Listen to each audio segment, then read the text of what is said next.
Libro de Cachorros para Principiantes. Bienvenido a la aventura del cachorro. Lega un cachorro y con él comienza una de las etapas más emocionantes, bellas y intensas en la vida de una persona. Es una aventura llena de abrazos, risas, pequeños contratiempos y grandes pasos adelante. Pero antes de comenzar el viaje juntos, es importante tener en cuenta, un cachorro no es un juguete, sino un ser vivo con sentimientos, necesidades y una enorme voluntad de aprender. Muchas de unas primeras de para se sienten abrumadas al principio.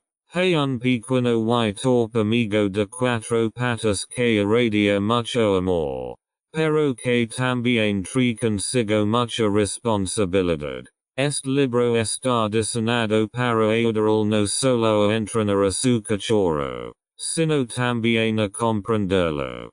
Porque un buen adiestramiento canino comienza con una base clara, confianza, paciencia y comunicación. En las primeras semanas de vida, su cachorro aprenderá más que nunca en su vida. Las experiencias que tenga ahora, tanto positivas como negativas, lo moldearán en el largo plazo. Por eso es crucial brindarle seguridad y orientación desde el principio. La estrictez no es el objetivo, sino la claridad y la coherencia amorosa. Muchas guías solo se centran en lo que el perro debería ser capaz de hacer. Este libro va un poco más allá. Te muestra cómo comunicar con tu cachorro, porque son útiles ciertos ejercicios y cuando es el momento adecuado para realizarlos. El enfoque no está solo en las órdenes, sino en desarrollar una relación estable y de confianza. El plan de entrenamiento de 6 semanas te proporciona una estructura clara que se puede integrar fácilmente en tu vida diaria. El plan nutricional complementario apoya el desarrollo físico de su perro, porque la salud comienza con la alimentación. Y como beneficio adicional, obtendrás una idea de las últimas tendencias tecnológicas para dunas de perros a partir de 2025. Este libro es su compañero práctico, bien fundamentado y adecuado para el uso diario. Fue escrito para personas que no quieren dejar que su cachorro simplemente funcione, sino que quieren entrenarlo con corazón, mente y respeto. Exclamation point. Bienvenido a tu nueva vida como amante de los perros y bienvenido a una verdadera aventura. Lo que necesitas saber antes de mudar. Antes de que un cachorro se mude tu casa, no solo debes de preparar la canasta, sino también tu cabeza y tu corazón. La decisión de tener un perro es una decisión que dura muchos años. Trae alegría, responsabilidad y un vínculo profundo. Pero también desafíos para los que uno debe estar preparado. Lo primero que debes hacer es dispuesto a invertir tiempo y atención cada día. Un cachorro inicialmente necesita cuidados casi todo el día. Las noches de insomnio, los pequeños accidentes en la alfombra y las marcas de mordeduras en los muebles no son exceptions, sino situaciones cotidianas realistas. Criar un cachorro requiere paciencia, humor y tranquilidad. También debes preparar financieramente. Además del precio de comprar, hay costos de alimentación, vacunas, accesorios, adiestramiento del perro y visitas al veterinario. Planifica estos gastos con anticipación. Son una parte integral de su nueva vida con un perro. Otro punto es eleger el criador o la organización protectora de animales adecuada. Presta atención a la cría responsable, a los registros de salud de los padres y un lugar de cría limpio y bien administrado. Un cachorro sano y bien socializado tiene el mejor comienzo en la vida y la hace la vida mucho más fácil a usted como propietario. El apartamento o la casa deben ser a prueba de cachorros. Retire las plantas venenosas. Asegura los cables eléctricos y proporciona lugares tranquilos. Prepara un lugar permanente para tu cachorro con una canasta, una manta y un recipiente con agua. Ali podrá llegar y sentirse seguro. También es importante estar preparado emocionalmente. Un cachorro altera la vida cotidiana. Hay que cambiar los planes. Los viajes espontáneos son más difíciles y no todos los días son fáciles. Pero eso es exactamente lo que hace que la vida en común sea tan especial. Crecemos juntos. Pozo a pozo. Toma del tiempo para interactuar con tu cachorro. Leer. Informarse. Observa. Este libro te ayudará. Pero en última instancia cada perro es diferente. Lo que todos necesitamos es un liderazgo fuerte, tranquilo, confiable y lleno de corazón. Una vez que entiendas esto, estarás listo. Listo para una vida que cambia. Listo para un compañero leal. Listo para tu cachorro. La actitud correcta. Paciencia. Constancia y amor. La base del éxito del adiestramiento de un cachorro no reside en un plan de entrenamiento perfecto ni en los últimos trucos, sino en su actitud interior. Los perros perciben nuestra energía, nuestro lenguaje corporal, nuestro estado de ánimo y incluso nuestra inquietud. Por eso la educación siempre empieza por uno mismo. La clave más importante es la paciencia. Tu cachorro está entrando en un mundo completamente nuevo. Todo es extraño. Olores, sonidos, gente, reglas. Cometerá errores. Eso es parte del asunto. La paciencia no significa dejarlo todo, sino entender que el aprendizaje lleva tiempo. La repetición, la confirmación y los pequeños pasos son el camino hacia la meta. La consistencia es igualmente importante. Los perros necesitan estructuras claras y confiables. Si hoy no es cierto, mañana no podrá ser tal vez. Tus reglas deben ser sencillas, comprensibles y siempre las mismas. No se trata de rigor ni de dureza, sino de fiabilidad. Una persona constante la de seguridad al perro. Y eso es exactamente lo que necesita un cachorro para desarrollarse bien. El amor es el pegamento que mantiene todo unido. No se demuestra en golosinas y juguetes, sino en tu atención, tu interés, tu deseo genuino de comprender a tu perro. Amar también significa establecer límites cuando es necesario. Por cuidado, no por control. Es fácil ponerse ruidoso o dudar en momentos estresantes. Pero recuerda, tu cachorro no es desafiante. Simplemente aún no sabe nada mejor. Eres su maestro, su amigo, su seguridad. Cuanto más tranquilo y claro seas, más rápido aprenderá.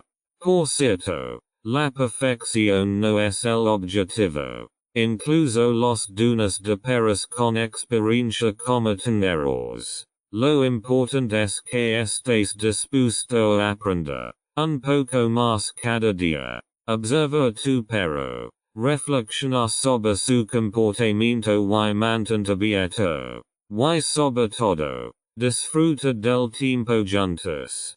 Pasa más rapido de lo que piensas. Con paciencia, constancia y amor, se construyen las bases de una relación armoniosa, un verdadero equipo entre humano y perro. Capítulo 1. La llegada del cachorro. Preparando tu hogar. Antes de que tu cachorro se mude a tu casa, no solo debes limpiarla, sino que debes adaptarla a su mundo. Los cachorros son curiosos, juguetones y descubren todo con la boca y las patas. Lo que para ti parece inofensivo puede ser peligroso para un perro pequeño. Por eso es esencial una buena preparación. Comienza con una caminata de seguridad por su apartamento o casa. Los cables, regletas de enchufes y cordones colgantes deben estar asegurados. Las plantas venenosas, los productos de limpieza o los medicamentos deben almacenarse fuera del alcance. Tampoco se deben dejar en el suelo objetos pequeños como monedas, botones o piezas de juguetes, ya que podrían ser tragados. Luego crea un lugar seguro donde retirar, ya sea una cesta, una jaula para perros o una manta. El lugar debe estar en un sitio tranquilo, no en medio de un pasillo, pero tampoco aislado. Aquí es donde tu cachorro debería poder dormir, descansar y simplemente estar. Muchas dueñas de perros cometen el error de llevar a su cachorro a todas partes con ellos. Pero el cachorro necesita fases en las que aprenda a calmarse. También debe haber recipientes para comida y agua disponibles, preferiblemente antideslizantes y fáciles de limpiar. Planifica un lugar fijo para esto, porque los perros aprecian los rituales y la repetición. Consigue de antemano un buen equipamiento básico, correa, collarines, bolsas para excrementos, juguetes para masticar, comida para cachorros, una manta suave y, idealmente, una caja de transporte. Esto más adelante también puede servir como lugar para dormir. Proporciona seguridad y ayuda con el entrenamiento para que lo dejen solo. Por último, pero no menos importante, piensa en tus vecinos. Sobre todo las primeras noches o las primeras veces que estamos solos pueden ser ruidosos. Una conversación amistosa previa a menudo ayuda a evitar malentendidos posteriores. Traer un cachorro a casa es todo un acontecimiento. Para ti, para tu familia y, por supuesto, para el perrito. Cuanto mejor preparado esté, más suave será esta transición. Y un comienzo relajado sienta las bases para una relación equilibrada. Los primeros días con el cachorro, lo que realmente importa. Los primeros días con tu cachorro son mágicos y a menudo un poco caóticos. Todo es nuevo. Para ti. Pero sobre todo para el perrito. Acaba de dejar a su madre, a sus hermanos y su entorno familiar. Esta transición puede ser emocional. Algunos cachorros son curiosos y juguetones, otros reservados o inseguros. Todo está normal. Lo que importa ahora es la paz, la seguridad y la cercanía. Evita estímulos innecesarios durante los primeros días. Las visitas, la música alta o los cambios constantes de ubicación abruman a tu cachorro. Dale tiempo para explorar su nuevo entorno, a su propio ritmo. Camina con él por el apartamento. Muestra el donde come, donde duerme y donde puede hacer sus necesidades. Repita los rituales. Esto le ayudará a orientarse. Ahora eres su refugio seguro. Siéntate con él. Háblale con calma y obsérvalo con atención. Así es como se crea el vínculo. No a través del contacto constante o el entretenimiento, sino a través de la presencia real. Muchos cachorros buscan cercanía, especialmente durante la noche. Tener un lugar para dormir cerca de ti puede hacer que la transición sea más fácil. Por ejemplo, con una caja o una manta al lado de tu cama. Prepares para pequeños contratiempos. Charcas en el salón. La requieres. Faces delanto. Reacciona con calma. El castigo no ayuda. El refuso y la paciencia. En cambio, hacen maravillas. Elogi cada acción exitosa. Incluso si es pequeña. Sale por primera vez. Ir solo a la manta. Ven cuando lo llaman. Una rutina diaria establecida ayudará a que tu cachorro se sienta seguro. Los horarios de alimentación. Las fases de juego. Los periodos de descanso y los paseos cortos estructuran el día. Los cachorros en particular necesitan dormir mucho. Hasta 18-20 horas al día. El cansancio excesivo a menudo provoca inquietud. Mordiscos o la requieres. Prestar atención a su lenguaje corporal y ofrecer calma deliberadamente. Lo más importante. Disfrutar el tiempo. Los primeros días dan forma a tu relación. No tienen que ser perfectos. Solo necesitan ser honestos. Cariñosos y conscientes. Estás sentando las bases para una vida de confianza. Dominando las primeras noches. Las primeras noches con un cachorro suelen ser un desafío. Para él y para ti. De repente todo está oscuro. Silencioso y desconocido. Ningún olor familiar de mamá. Ningún hermano querido. Ninguna canasta familiar. Si un cachorro la requiere o está inquieto la primera noche. Esto no es un comportamiento problemático. Es completamente normal. Ahora depende de tu reacción. Lo más importante es, no dejes a tu cachorro solo en una habitación desconocida. Muchos dueños de perros cometen el error de enviar a sus perros a una habitación o pasillo separado desde el principio, con la esperanza de que se acostumbren.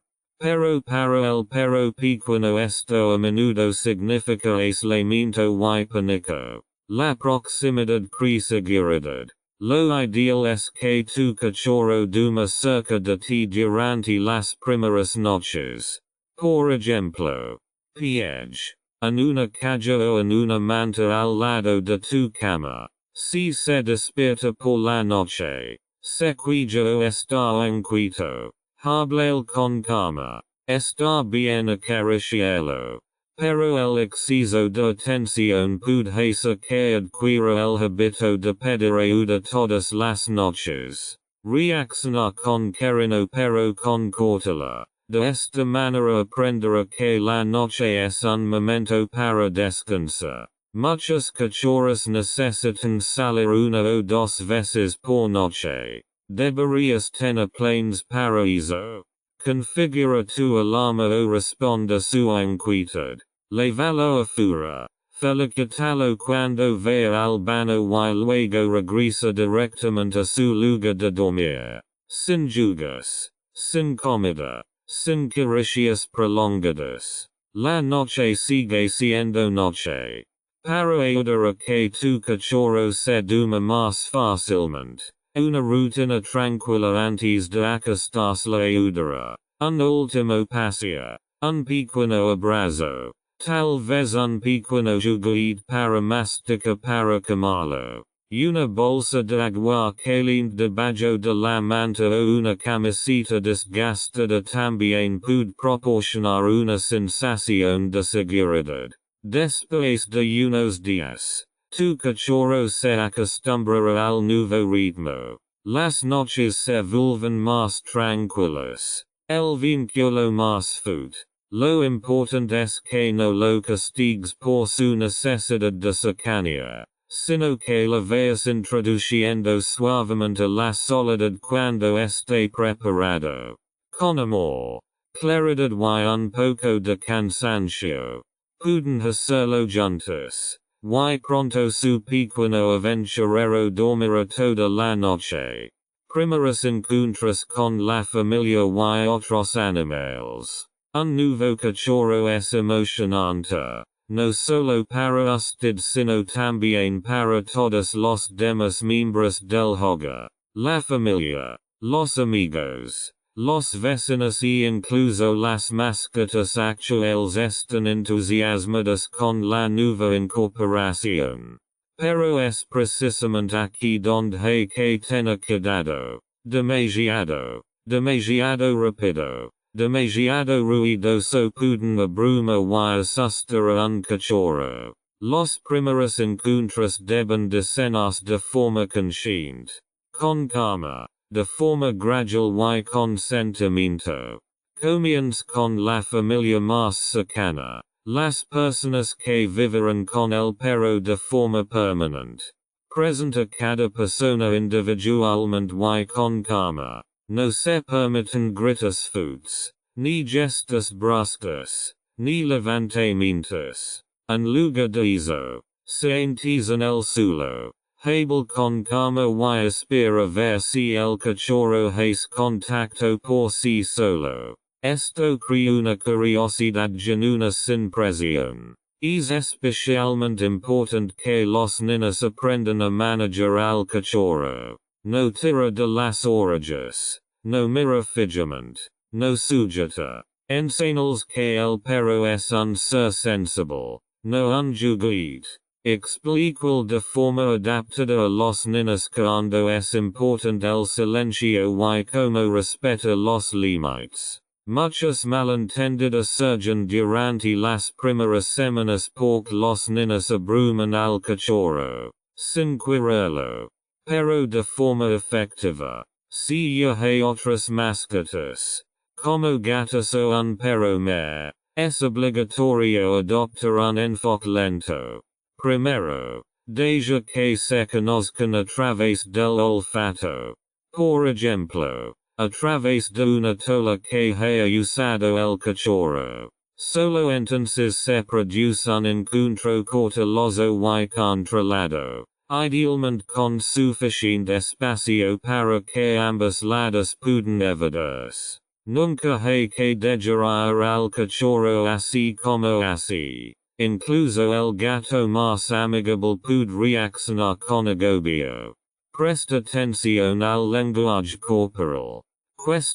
El cachorro mueve la cola nerviosamente. Se encoge ladra con incertidumbre. Entonces del tiempo. La cercanía puede crecer. No hay que forzarla. Al mismo tiempo, no debes evitar los encuentros. Son importantes para la socialización. Todo es cuestión de dosis. Un poco más cada día. Poco a poco. También puedes ir presentando el cachorro a vecinos, amigos o visitantes. Pedales a tus invitados que se queden atrás mientras el perro parezca inseguro. Si tiene la mente abierta, puedes jugar con él, abrazarlo y acariciarlo.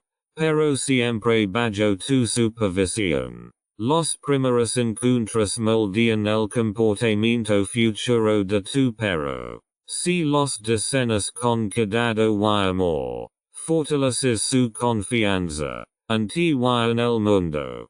Capítulo 2. El plan de entrenamiento de 6 semanas. Principios de entrenamiento.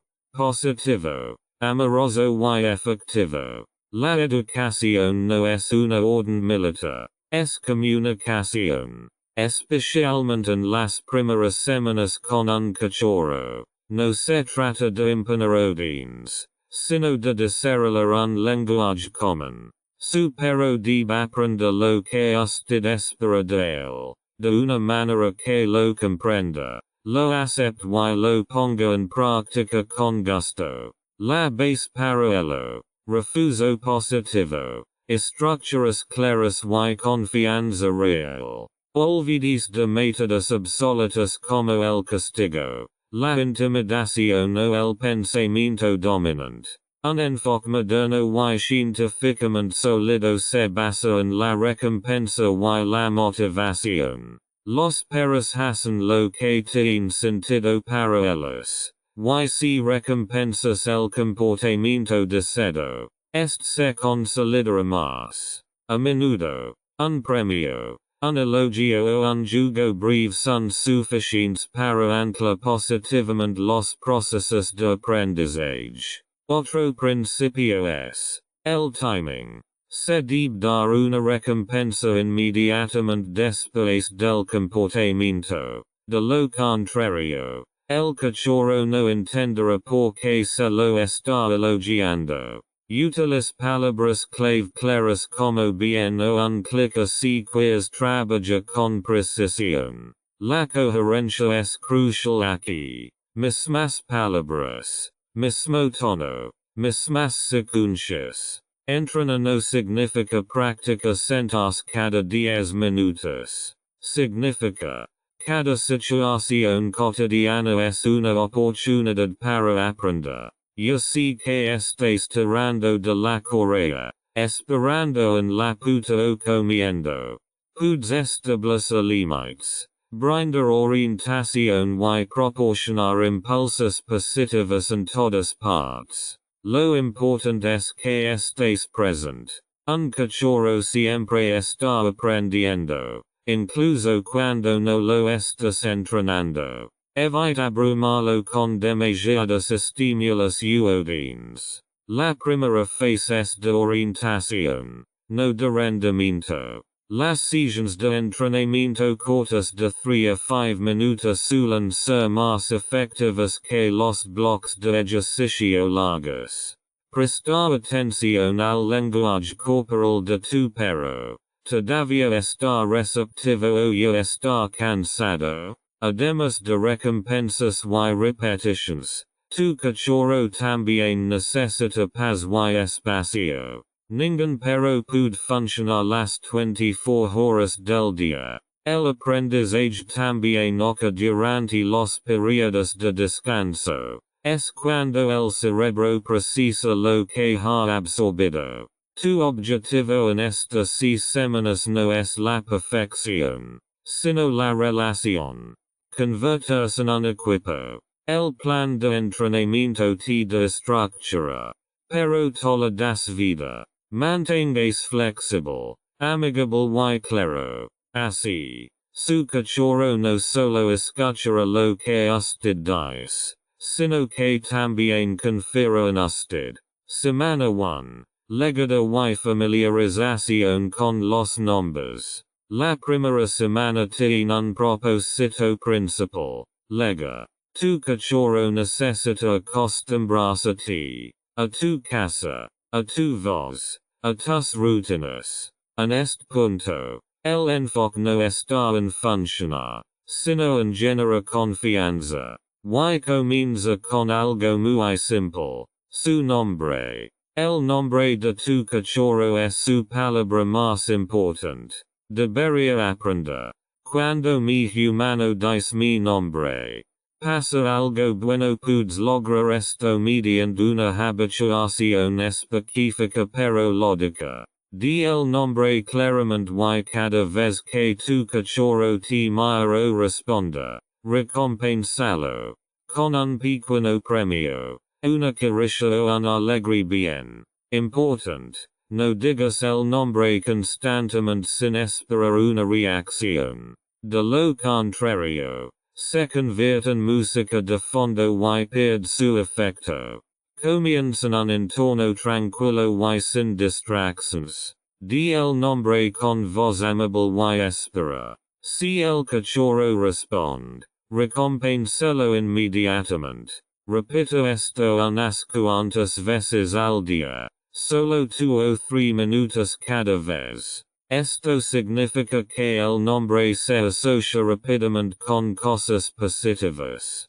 Posteriormente, incorpora el ejercicio al aire libre en situaciones nuevas. Mientras te acostumbras al nombre, puedes empezar a establecer pequeños rituales, horarios de alimentación fijos, paseos cortos, un lugar tranquilo para los descansos. Estas repeticiones proporcionan seguridad. Tu cachorro aprende cuando juega, cuando come, cuando descansa, y esto lo hace más equilibrado. También puedes entrenar los primeros toques suaves. Toca las patas. Mira brevemente dentro de la boca. Practica con cuidado en el arnés. Todos sin cocción. Su objetivo es que su cachorro confíe en usted físicamente. Una vez valiosa para futuras visitas al veterinario o para su preparación. No lo olvides. Esta semana todo es nuevo. No abrumes a tu cachorro con demasiadas expectativas. 90% del tiempo se le permite simplemente explorar, dormir y sentirse seguro. Los 10 restantes % que utilizas para pequeños impulsos de aprendizaje. Cariñoso.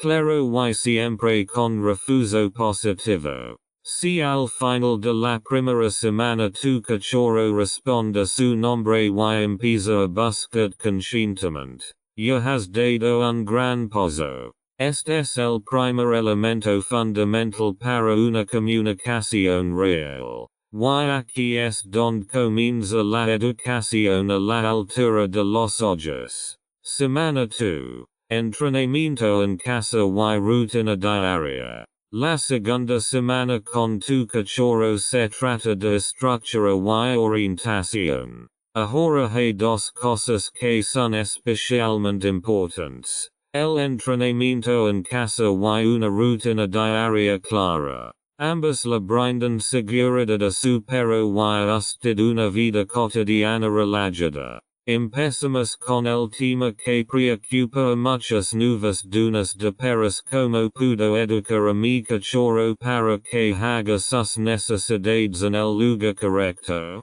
La regla más importante aquí es el tiempo y la observación. Los cachorros tienen vejigas pequeñas y al principio le resulta difícil controlar sus necesidades. Se necesita tiempo, paciencia y un preciso confiable. Saca su cachorro al aire libre cada 1 o 2 horas, especialmente, inmediatamente después de despertar, después de comer o beber, después de jugar.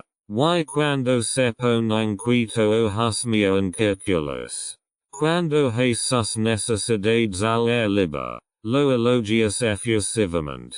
Con calma pero con entusiasmo. Exclamation point bien hecho un premio o una caricia. Y luego vuelve dentro. Si tiene un error en su interior, no lo regañes. Simplemente limpialos sin hacer comentarios. Un tono de regaño solo lo confundo lo asusta. No entiende el contexto. Elige siempre el mismo lugar para el baño exterior. Esto crea una conexión. Es especialmente eficaz si le enseñas a tu cachorro una palabra de señal.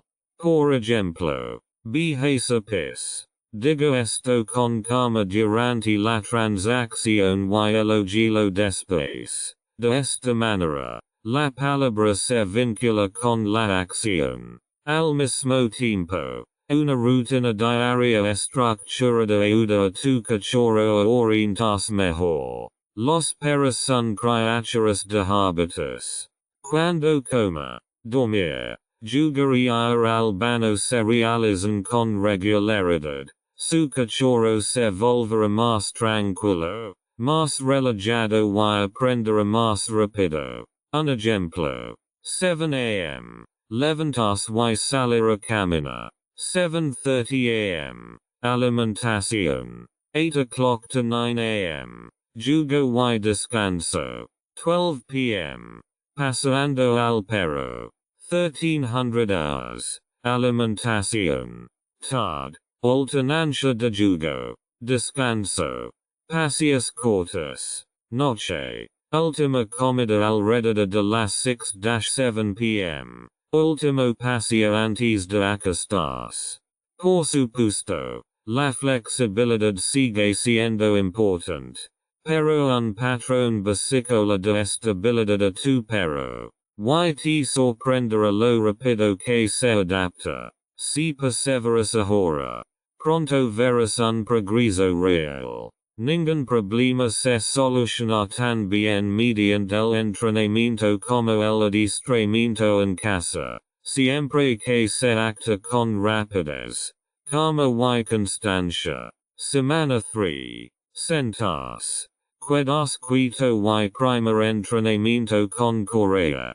Para la tercera semana, tu cachorro ya se ha adaptado un poco. Sabe su nombre. Está empezando a entender la rutina diaria y ya se han establecido las primeras rutinas. Ahora es el momento adecuado para comenzar con comandos básicas simples. Sentarse y quedarse quieto. También empezará a acostumbrarse a la correa, uno de los elementos más importantes para realizar paseos relajados. Siéntate la primera orden. Siéntate es uno de los comandos más fáciles porque es un comportamiento natural. El mejor método. Sostenga una golosina sobre la nariz de su cachorro y muévala lentamente hacia atrás sobre su cabeza. La mayoría de las veces se siente automáticamente.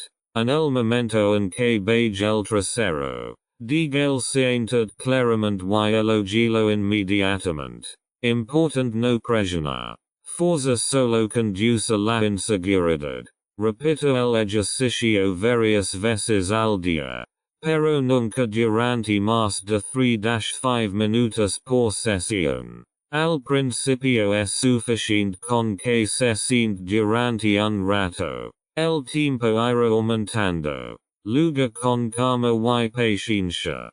Platz es un poco más difícil porque está una posición más abajo y por tanto requiere más confianza. Comienza cuando su cachorro esté tranquilo. Desde una posición sentada. Guíe lentamente una golosina hacia abajo entre sus patas delanteras. Tan pronto como se ajuste. Diga el siéntate. Felicítelo y dale un premio. Si simplemente baja la cabeza, espera o inténtalo de nuevo. La regla aquí es mejor hacer unas cuantas repeticiones limpias que sesiones de ejercicio agitadas. La presión o demasiada repetición solo conduce a la frustración. Termine cada sesión de aprendizaje con una nota positiva. Con un jugo o un abrazo. Guía de correa. El primer paso para formar un equipo. Antes de poder desarrollarmente junto. Tendrás que acostumbrarte a la correa. En casa. Ponel rápidamente el arnés a tu cachorro y déjalo caminar con él. Luego se añade la correa. No para tirar, sino simplemente para que conozca la sensación. El primer ejercicio al aire libre. Distancias cortas sin muchas distracciones. Si tu cachorro tira, detente. Si se gira hacia ti o camina despreocupadamente, felicítalo y sigue adelante. Utiliza su voz para invitarlo a acercarse a usted en lugar de tirar constantemente de la correa. Los cachorros que tiran se tirarán a sí mismos aún más si vas con ellos. Por lo tanto, para equals momento de aprendizaje, la gentileza, la paciencia y la repetición conducen al éxito más rápido que cualquier corrección. Con estos tres principios básicos, sentado, quieto y correa, cientos las bases para la obediencia de tu perro. Y lo que comienza como un jugo pronto se convierte en una rutina cotidiana segura. Semana 4. Recudo y tolerancia a la frustración. Ahora comienza una de las etapas más importantes del entrenamiento de un cachorro. El llamado, es decir, regresa de manera confiable cuando se lo llama. Al mismo tiempo, esta semana entrenarás específicamente la tolerancia a la frustración de tu cachorro. Ambas habilidades son cruciales para una interacción sin estrés en la vida cotidiana. La medida de vuelta aquí debería significar alegría. Un retiro funcional puede salvar vidas. Ya sea en el parque, al borde de un campo o en situaciones peligrosas. Quieres que tu perro te escuche, incluso cuando las cosas se pongan tensas. La clave es asegurarse de que su cachorro se acerca a usted voluntariamente, no por miedo sino por alegría. Elige una palabra que recuerde claramente. Piège. Piège. Exclamation point aquí. O ven. Important. Nunca lo uses cuando estés molesto o cuando algo desagradable esté a punto de suceder. Como poner una correa o esa casa. Primero, lame al cachorro en un entorno con poca estimulación. Ponten cuclillas. Abre los brazos. Grita amablemente y cuando venga jackpot. Alabado sí. Recompensa. Regocijo. También puedes incorporar un jugo de la medida. Dos personas separan a distancia. Se turnan para llamar al cachorro y recompensarlo. Esto es divertido y vincula el llamado con el movimiento y la alegría. Evite llamar al cachorro cuando sabe que de todas formas no responderá. Esto debilita la orden. En lugar de eso, aquellos. Lame su atención con un juguito una golosina y luego la melo. Y cada retorno debe valer la pena. Tolerancia a la frustración. Aprender a lidiar con el no. Un cachorro no siempre consigue lo que quiere.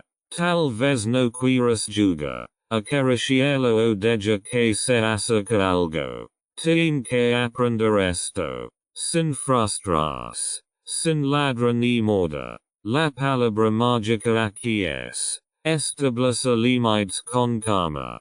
Practique tiempos de espera cortos. Sostenga una golosina en su mano y espera hasta que deje de rascarla o salta sobre ella. Solo cuando permanezca tranquilo lo sueltas.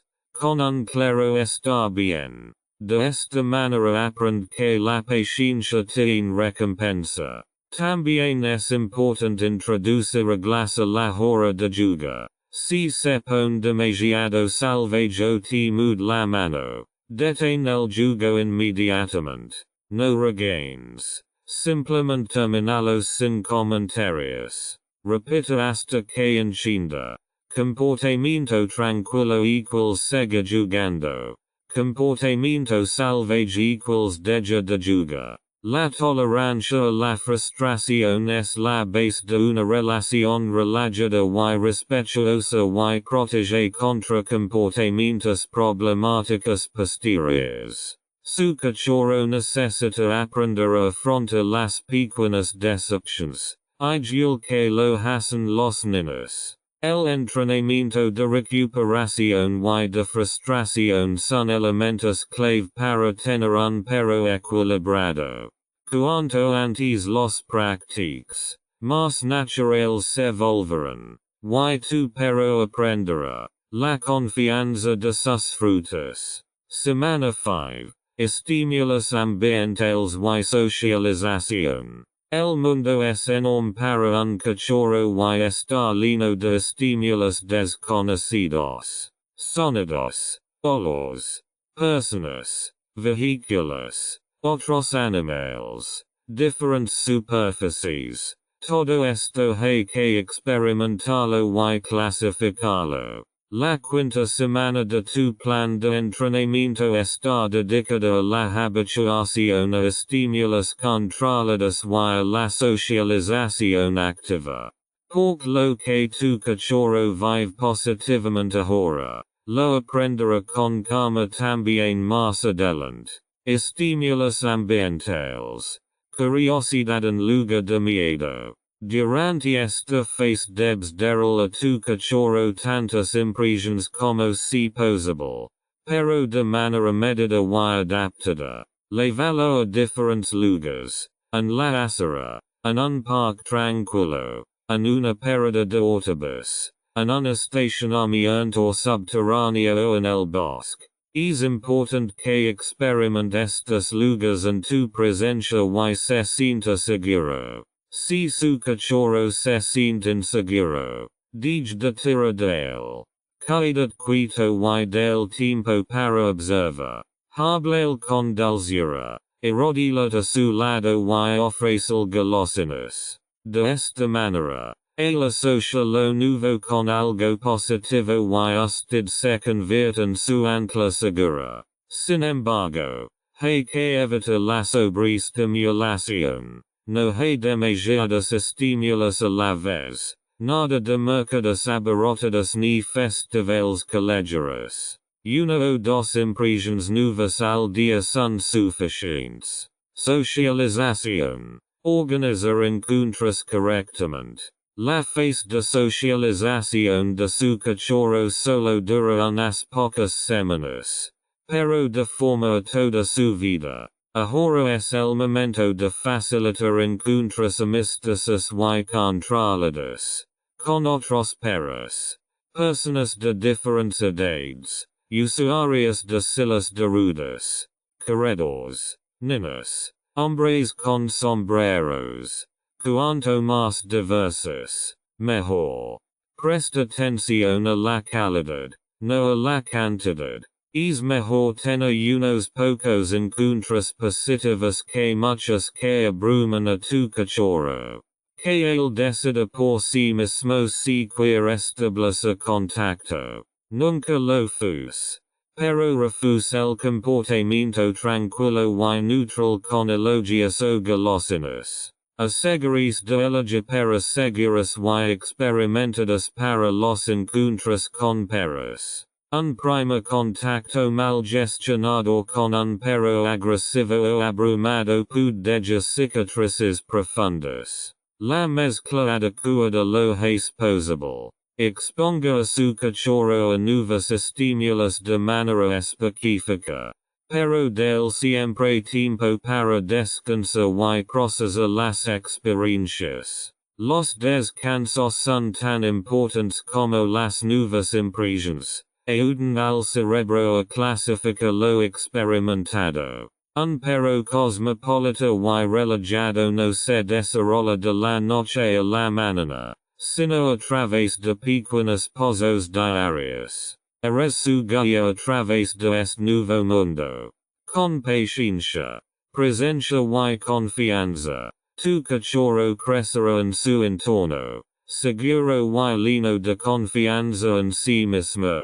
Semana 6. Entrenamiento de juego libre y descanso. Después de 5 semanas llenas de nuevas impresiones, rituales y pasos de entrenamiento. Tu cachorro ha llegado a la mitad de su fase de aprendizaje. El equilibrio adecuado es ahora aún más importante. El juego para crear vínculos y la relajación para recuperarse. Porque un perro bien adiestrado no solo necesita reglas, sino también diversión y, sobre todo, capacidad de calmarse. Juego libre, sin presión, con sentido. El juego libre no es solo pasar por ahí, es una maravillosa oportunidad para desafiar a tu perro física y mentalmente. Fortalecer el vínculo y establecer rituales compartidos. Ya sé que se trata de tirar de la cuerda, recuperar juguetes pequeños o jugar al escondite. lo importantes que jugun juntos y que controlan el jugo conscientemente.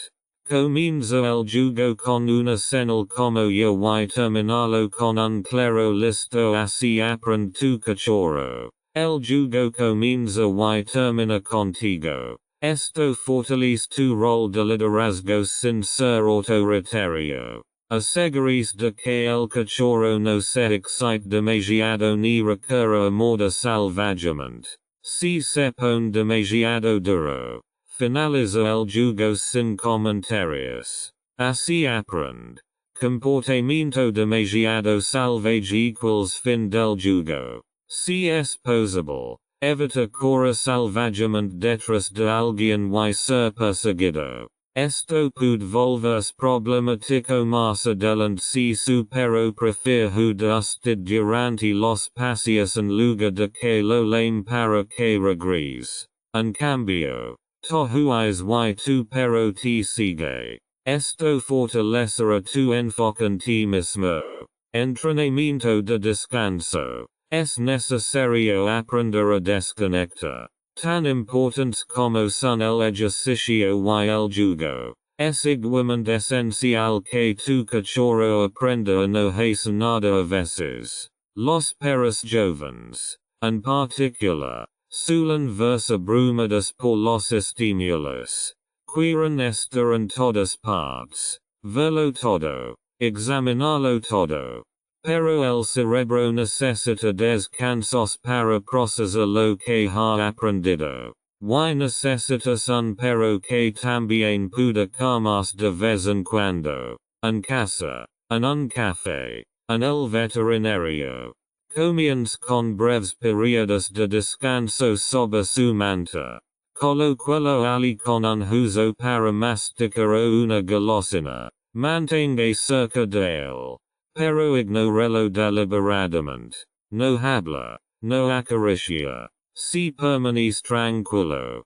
Puedes elogiarlo suavemente o dejarlo a después de unos minutos. El objetivo es que aprenda. Descansa vale la pena. El entrenamiento en jolas también es útil en estos casos.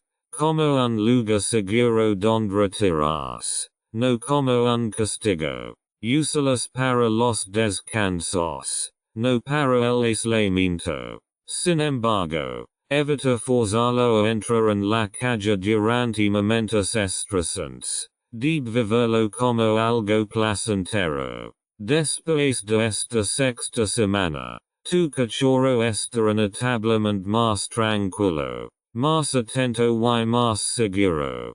Porque no solo la habrás enseñado a comportarse, sino también a calmarse. Reconocer el progreso y adaptarse individualmente.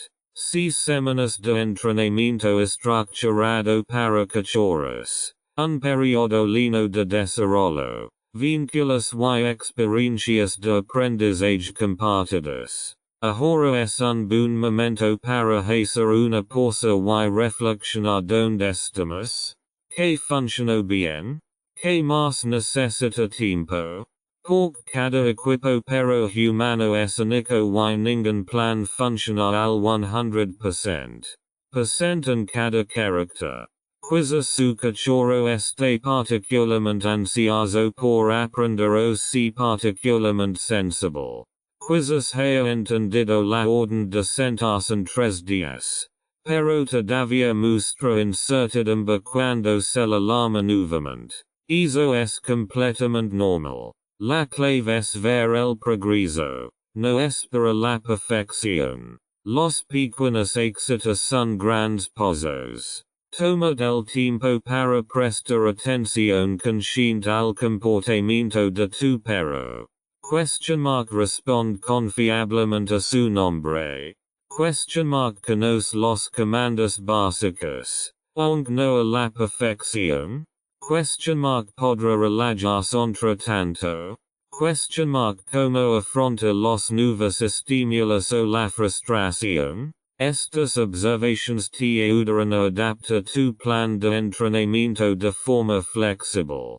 Puds repetir exercitius individuales si tu cachorro necessita más confianza o agrega nuevos elementos una vez que esté más avanzado. Usted es el experto en lo que respecta a su perro. El libro es una herramienta, no una ley. Los descansos también son importantes. Hay momentos en los que tu cachorro parece haberse olvidado de todo. Esto es normal, especialmente alrededor del 4 al 6 mes. Muchos perros entran en una especie de pubertad en la que ponen a prueba los límites. Mantén la calma, sé amigable y claro. Ahora tienes la base para dominar bien esta fase. Siéntete libre de documentar tu progreso. Por ejemplo, bien un pequeño diario de entrenamiento o con notas en el calendario. Ayuda a visibilizar desarrollos y reconocer patrones. Y motiva. Celebra su progreso, no solo los grandes. Un primer paseo sin tirones. Una tarde relajada a solas. Una mirada hacia ti cuando está distraído. Son auténticos hitos. No estás simplemente entrenando a un perro. Estás construyendo una relación. Los siguientes capítulos te guían para consolidar y profundizar lo aprendido en la vida cotidiana y aplicarlo a nuevas situaciones. Con corazón, mente y la alegría de la auténtica unión. Capítulo 3. Educación y vida cotidiana. Comprender el lenguaje corporal del perro. Tu perro te habla constantemente, pero no con palabras. Si realmente quieres entender a los perros, tienes que aprender a leer su lenguaje corporal. Esto es la clave para una comunicación sutil y de confianza. A menudo los malentendidos no surgen porque el perro se desobediente, sino porque simplemente no se la comprende. Los perros se comunican principalmente a través de la postura, las expresiones faciales, las orejas, la cola y la tensión corporal. Si aprendes a interpretar estas señales, podrás intervenir a tiempo, desescalar la situación o apoyar mejor a tu perro en situaciones difíciles. Debes conocer bien algunas señales básicas.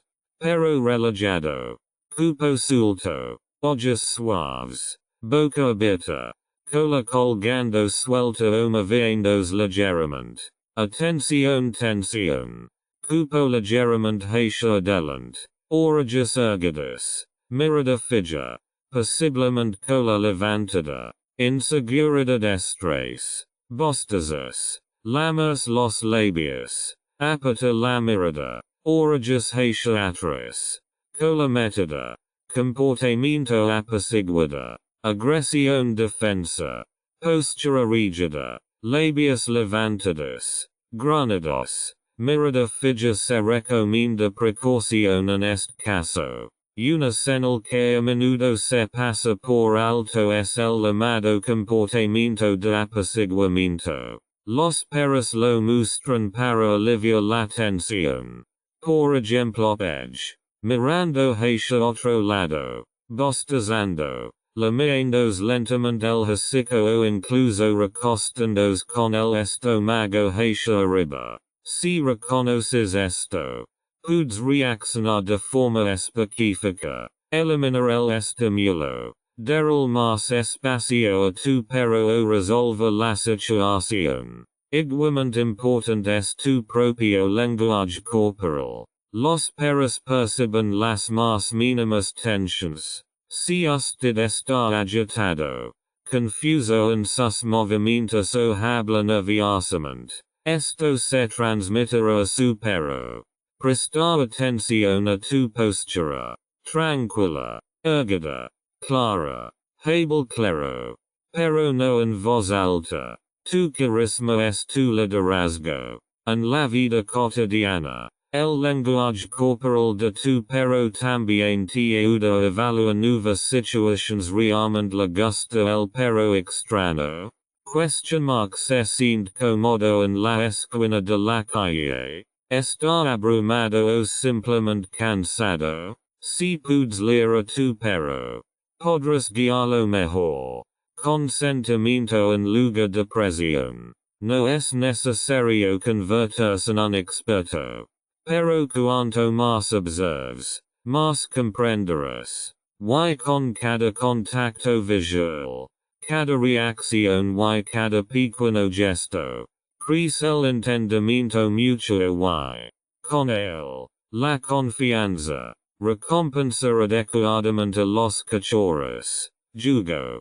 Comida. Voz. La recompensa es la fuerza impulsora detrás de cualquier buena educación. Tu cachorro aprende mediante la repetición. Pero aprende aún más rápido cuando disfruta haciendo lo correcto.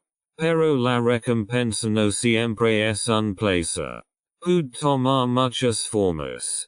Comida, voz, jugo, cercanía, movimiento. Lo que importa es lo que tu perro percibe como recompensa. La comida, la motivación clásica. Las golosinas son simples, efectivas y casi siempre útiles durante la fase de aprendizaje. Es importante que sean pequeñas, suaves y fáciles de tragar. De esta manera se mantiene el flujo del entrenamiento. También puedes utilizar partes de la ración de comida normal para el entrenamiento para evitar la sobrealimentación. Pero ojo, utiliza los alimentos sabiamente. Esto no debería degenerar en soborno, donde su perro solo obedece cuando usted sostiene visiblemente una golosina en su mano. Lo ideal es que la recompensa siga a la conducta, no antes. Voz. Subestimada pero poderosa. Tu voz es una herramienta enormemente importante. Debe ser claro, amigable y creíble. Un honesto bien hecho con energía positiva suele ser más efectivo que cualquier comida. Siempre y cuando tu perro ya haya aprendido que tus elogios tienen significado. Evite hablar de manera monótona o demasiado emocionada. Tu perro sabrá si hablas en serio. Utiliza diferentes tonos. Tranquilo para tranquilizar. Alegre para motivar. Firme para guiar. Juga. Comparte la verdadera alegría. Para muchos cachorros, el jugo es la mejor recompensa de todas, especialmente para los perros activos o curiosos. Una pequeña ronda de tiro y afloja después del exitoso retiro.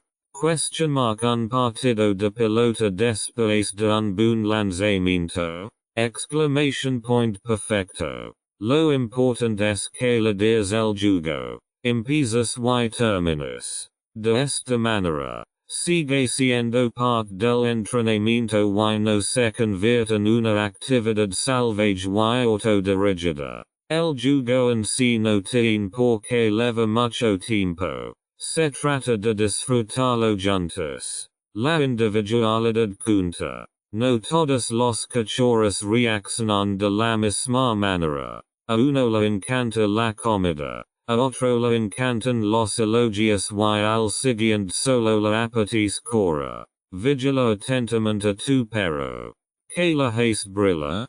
Que lo motiva visiblemente. La mejor recompensa es siempre la que tu perro percibe como tal, no la que tú crees que tiene significado. Y no siempre tiene que ser espectacular. A veces basta una mirada rápida. Una caricia suave o un momento de afecto genuino. Si utiliza las recompensas correctamente, su cachorro no solo aprenderá más rápido, sino que también disfrutará aprendiendo. Y eso es la mejor base para una relación fuerte entre humano y perro. establecer límites sin miedo. Los perros necesitan libertad, pero también necesitan límites claros. Un cachorro que aprende desde el principio lo que está permitido y lo que no se convertirá en un compañero seguro y confiable.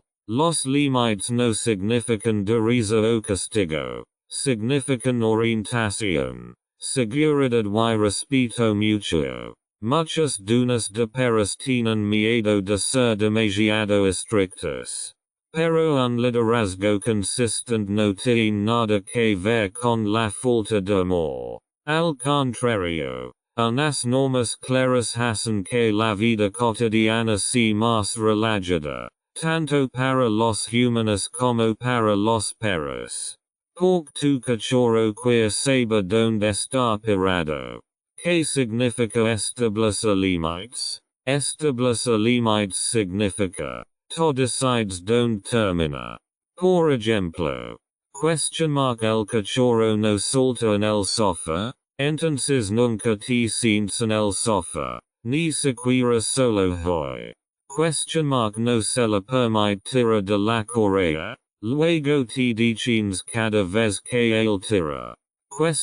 No quieres que él te salte encima, luego el comportamiento se interrumpe cada vez. Con calma pero con firmeza. La inconsistencia es el mayor enemigo de una crianza exitosa. Si las reglas solo se aplican a veces, tu perro se volverá inseguro y las pondrá a prueba una y otra vez. Por eso, pocas reglas claras, pero síguelas siempre. Comunica los límites de manera amistosa. Establecer límites no significa gritar, ser grosero o intimidar. Muchas veces basta con un claro no o basta ya en un tono tranquilo y decidido. Es importante que tu comportamiento siga. Interrumps el comportamiento. Retiras al perro o a ti mismo. Bloqueas con calma. Sin discusión. Sin enojo. Solo consecuencias. Si haces esto de manera constante, tu cachorro aprenderá muy rápido. Algunas cosas no valen la pena, otras sí. Y eso es exactamente de lo que se trata la educación. Los límites fomentan la unión. Un perro bien entrenado no es un perro oprimido. Es un perro que se siente seguro porque sabe. Mi humano toma decisiones que me ayudan, especialmente en situaciones inciertas. Por ejemplo, encuentras con perros o personas desconocidos. Un perro bien entrenado se orienta automáticamente hacia su dueño. Si esta radia claridad, establecer límites no es lo opuesto del amor, sino una forma del mismo. Le das a tu perro la libertad de desarrollarse, dentro de un marco que le brinda apoyo. Y ali radica el arte de la educación. Inhibición de la mordida y comportamiento indeseable. Los cachorros mudan. Es completamente normal. Exploran el mundo con la boca. Ponen a prueba sus límites y aprenden a través del jugo lo food que pueden morder. Este aprendizaje se llama inhibición de la mordida y es una de las lecciones más importantes en el primer año de vida. Si no se presta atención, puede dar lugar a verdaderos problemas en la edad adulta. ¿Por qué mi cachorro muda? Un perro joven muda por curiosidad, por diversión, por frustración o por sentirse abrumado. El llamado mordisco de cachorro ocurre con especial frecuencia cuando el perro está cansado, excitado o no sabe cómo liberar su energía. Los dientes son afilados y, aunque se trate de un jugo, puede resultar doloroso con facilidad. Es importante tener en cuenta que el comportamiento de morder durante la etapa de cachorro no es agresión. Se trata de un comportamiento de aprendizaje. Ys precisament ahi don puds y debs, intervenir.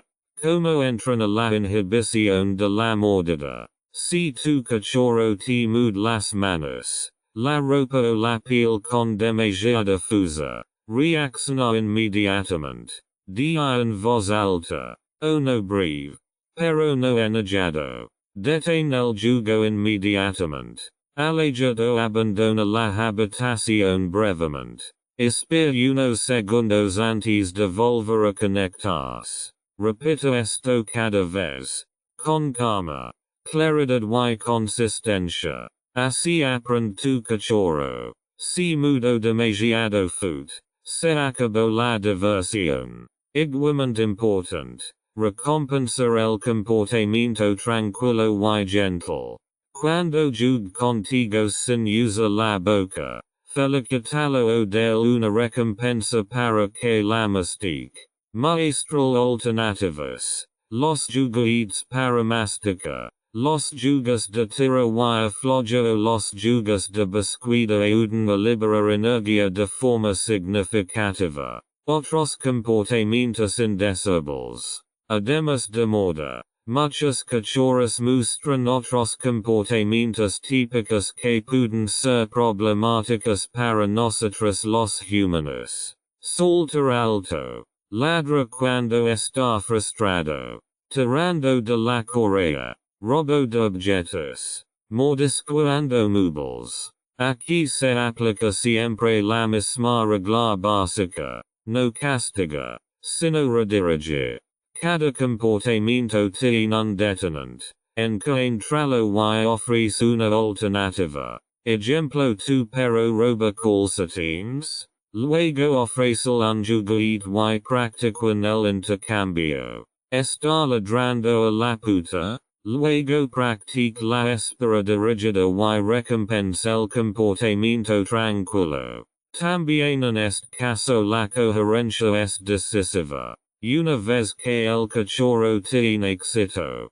Por ejemplo llama la atención ladrando. Lo intentará una y otra vez. Así que tenga cuidado de no recompensar inconscientemente el comportamiento indeseable. Desarrollar un comportamiento apropiado en los cachorros requiere tiempo, paciencia y sensibilidad. Pero si actúas con claridad ahora, tu perro estará más relajado más adelante. Aprendiendo está solo. Cuidar solo es uno de los mayores desafíos para muchos cachorros y, al mismo tiempo, una de las habilidades más importantes para una convivencia armoniosa. A ningún perro le gusta cuidar solo, especialmente en un entorno desconocido. Pero, un perro que ha aprendido a estar solo y en silencio está más relajado. Más equilibrado y supone un auténtico beneficio para usted en la vida cotidiana.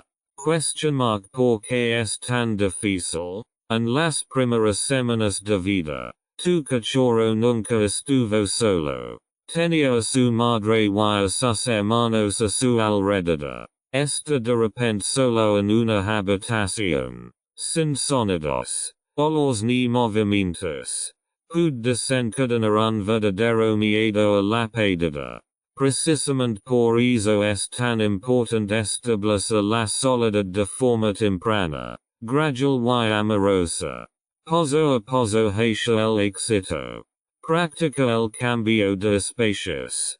Comienza con pequeños momentos de separación. Vea por ejemplo desde la habitación mientras tu cachorro está acostado en su manta. Puta cerrada. Espera 10 segundos. Abre la puta. No digas nada ningún gran drama. Solo normalidad. El objetivo. Esta solo no debería ser nada especial. Aumenta la duración lentamente. Aumenta los periodos de tiempo en pozos pequeños. 30 segundos. 1 minuto. 3 minutos. Solo cuando tu cachorro permanezca tranquilo durante periodos de tiempo más cortos podrás pasar a la siguiente etapa. Si regressus demasiado pronto cuando ladra. Aprend. Ti lamo. Vins. Deberías evitar eso. Evite el ritual de despedida. No haga grandes despedidas. No hay frases como vulvo enseguida eso es que el momento sea más significativo de lo que es. Sal del apartamento con calma.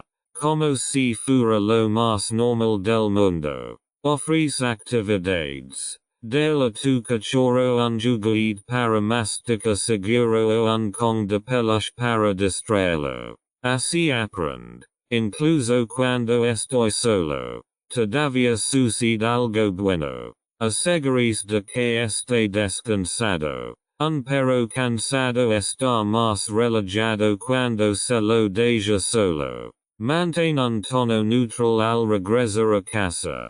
Cuando llegues a casa, no los saludes con demasiado entusiasmo. Espera hasta que su perro esté tranquilo. Solo entonces presta atención. De esta manera evitarás expectativas y emotions cuando te quedes solo. La paciencia tiene su recompensa. Cada cachorro es diferente. Algunos pueden quedar solos sin problemas después de unos días. Otros necesitan semanas. Y a veces hay contratiempos. Por ejemplo, después de una enfermedad, una mudanza o un momento de shock. Si su perro muestra ansiedad por separación severa. Por ejemplo, olvidos, distracción, inquietud. Puede ser aconsejable consultar a un adiestrada de perros profesional o un consulta de comportamiento. Más vale temprano que tarde. Un perro que se puede dejar solo con confianza no solo gana paz interior, también le devuelve un poco de libertad. Y eso fortalece vuestra relación más de lo que parece a primera vista. La devolución de la amada segura. El recuerdo es uno de los comandos más importantes en la vida cotidiana y, a menudo, el mayor problema al mismo tiempo. Un perro que acude inmediatamente cuando lo llamas disfruta de más libertad. Puede correr sin correr más a menudo y está mejor protegido en situaciones peligrosas. Pero, un recuerdo fiable no es una casualidad. Es el resultado de un entrenamiento claro, de seriedad y de repetición constante.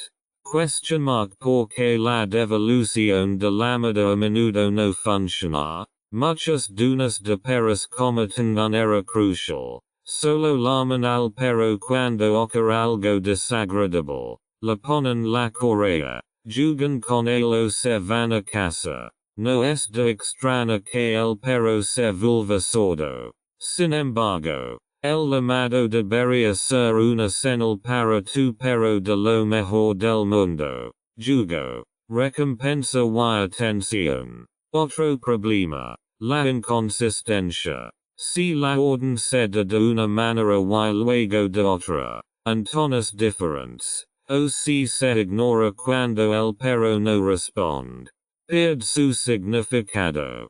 Por lo tanto, es importante establecer el recuerdo de una manera clara, positiva y confiable. Como entrenar el recall correctamente. Determina la palabra de recuerdo. Elige una señal corta y clara. Aquí. Veno. Una palabra imaginaria ingeniosa como sich. Lo principal es que siempre sui nigel y se utiliza exclusivamente para devoluciones de llamadas. Comienza un entorno con poca estimulación. En casa o en el jardín. Llama su perro en un tono amigable. Tan pronto como se mueva hacia ti. Elogialo inmediatamente. Incluso si aún no está contigo. Cuando llega. Viene la sopa recompensa. Golosinas. Jugas. Caricias. Incluya jugas de lamada. Dos personas se turnan para lamar al perro entre sí.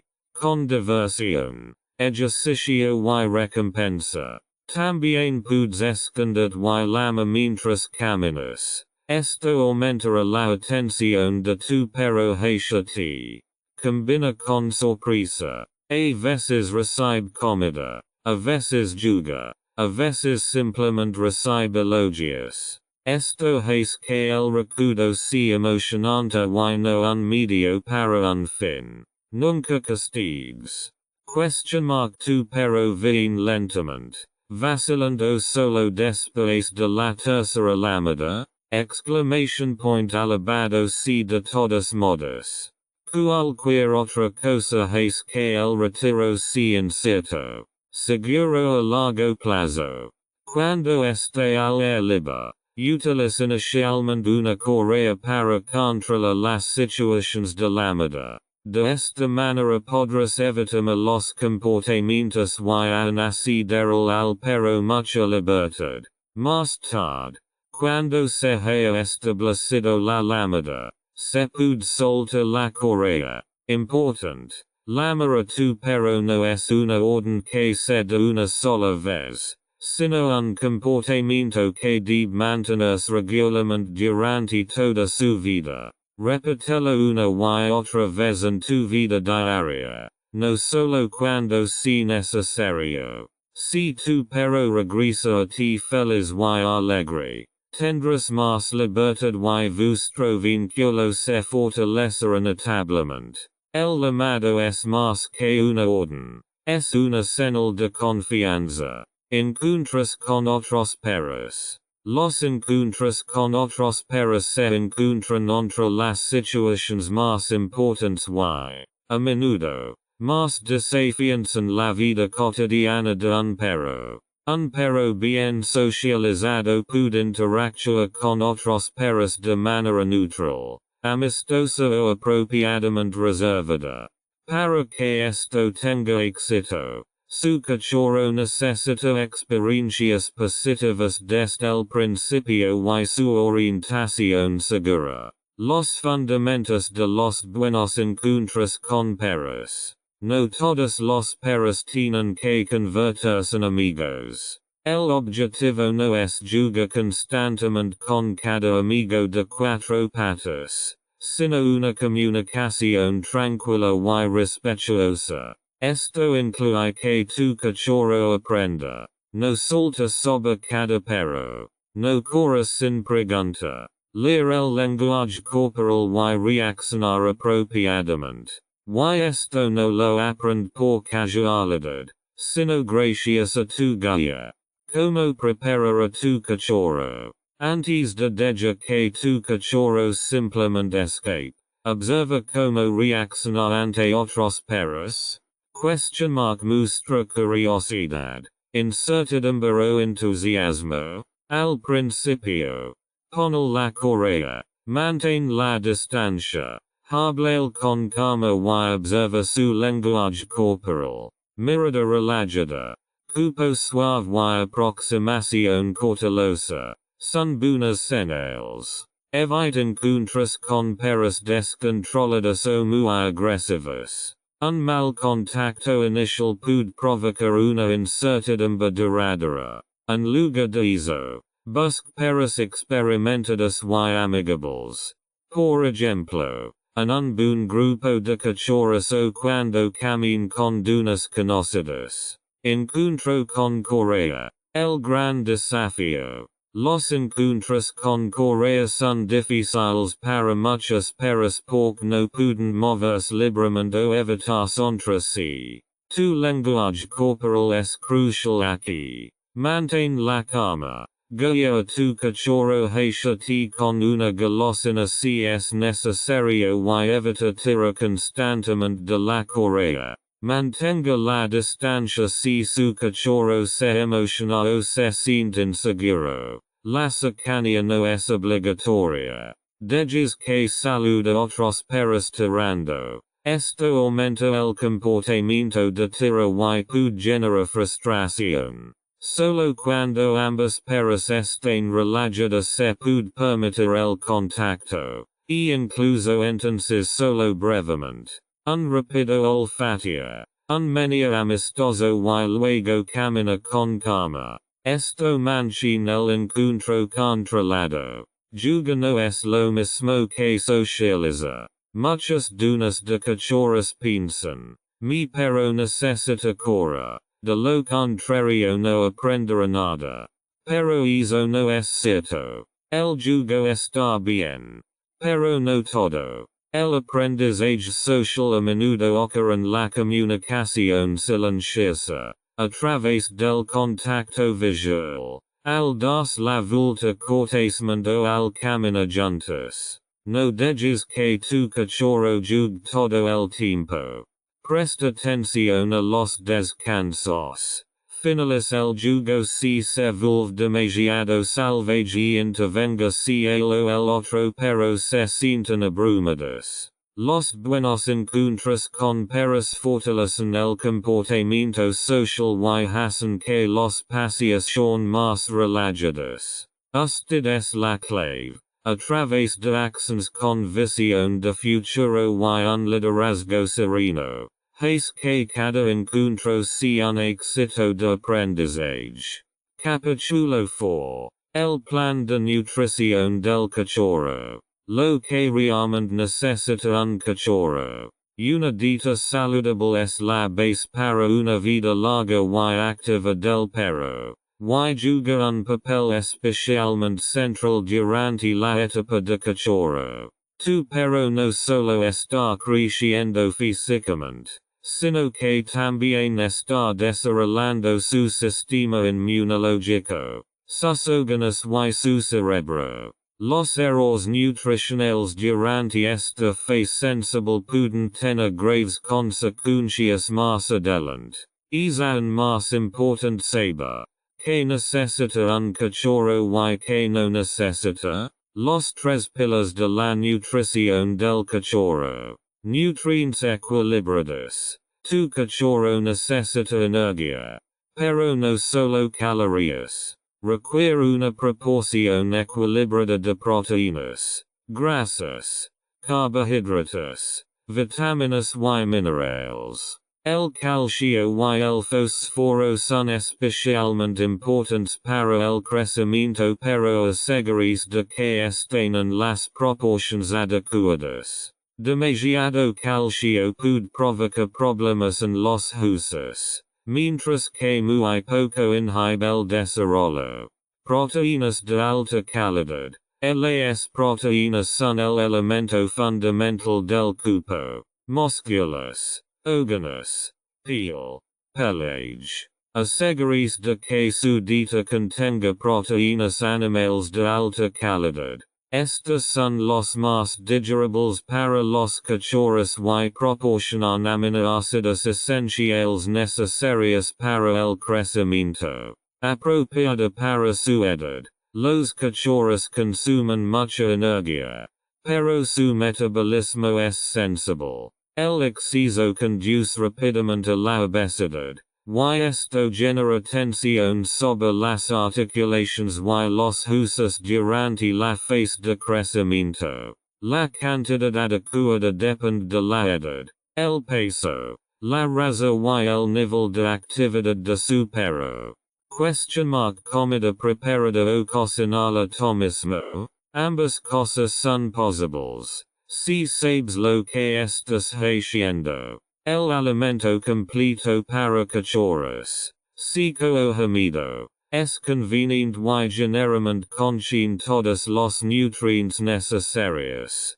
Presta atención a la calidad, al etiquetado claro y a la ausencia de aditivos innecesarios. Las raciones bajo cachorros requieren una buena planificación y experiencia. Sin un buen asesoramiento, es fácil acabar con un exceso o un defecto de suministro. Si no está seguro, hable con un veterinario o un nutricionista canino antes de intentar hacerlo por su cuenta. Cosas que no pertenecen al recipiente. Restos sazonados de la mesa chocolate, cebolas, ajo, juices daves, riesgo de estilos, carne de cerdo cruda, riesgo de virus, Leche de vaca, a menudo provoca diarrhea. Los estómagos de los cachorros son sensibles. Lo que funciona bien para un perro adulto puede provocar diarrea o incluso intoxicación en un perro joven. Si comprende lo que necesita su cachorro, podrá apoyarlo de manera óptima a medida que crece, de adentro hacia afuera y con cada bocado. Porque la salud empieza en el bol. Nutrients, vitaminas y minerales de un vistazo. Dieta equilibrada para un cachorro no solo consiste en comida en el plato, sino en una combinación bien pensada de macro y micronutrientes que juntos controlan el crecimiento, el desarrollo de los órganos y la salud de su perro. Demasiada o muy poca cantidad de ciertas sustancias puede provocar problemas a largo plazo, especialmente durante la etapa de cachorro. Los macronutrientes más importantes. Proteínas, esenciales para el desarrollo muscular, tejidos, piel, pelage, hormonas y enzimas. Proteínas animales de alta calidad, p. B. Polo, ternera, salmón, son especialmente fáciles de digerir. La comida para cachorros debe contener aproximadamente entre 22 y 30% de proteína bruta, dependiendo del método de alimentación. Grasas, principal fuente de energía y importantes para el desarrollo del cerebro, el sistema nervioso y la salud de la piel. Los ácidos grasos omega 3 y omega 6 son particularmente valiosos. Por ejemplo, pH de aceite de pescado o aceite de linaza. Asegurad de consumir una cantidad equilibrada de grasa, normalmente entre 8 y 20 grams% en alimento seco. Carbohidratos serven como una fuente rápida de energía. No es absolutamente necesario, pero a menudo se incluye en la comida. pH, arroz, patatas, batatas. Los carbohidratos bien tolerados aportan fibra adicional y son saciantes. Vitaminas, pequeñas pero vitales. Vitamina A, importante para la visión, la piel y las mucosas. Vitamina D3, regula el metabolismo del calcio y el fósforo, importante para el crecimiento óseo. Vitamina E, protección celular mediante antioxidantes. Vitaminas B, apoyan los nervios, el equilibrio energético y el metabolismo. Vitamina C, los perros la producen ellos mismos, pero la suplementación puede ser útil en casos de estrés. Asegúrese de que las vitaminas en los alimentos no tengan una dosis excesiva. Esto puede ser perjudicial, especialmente con las vitaminas liposolubles como la A y la D minerales, componentes básicos de los huesos y los dientes.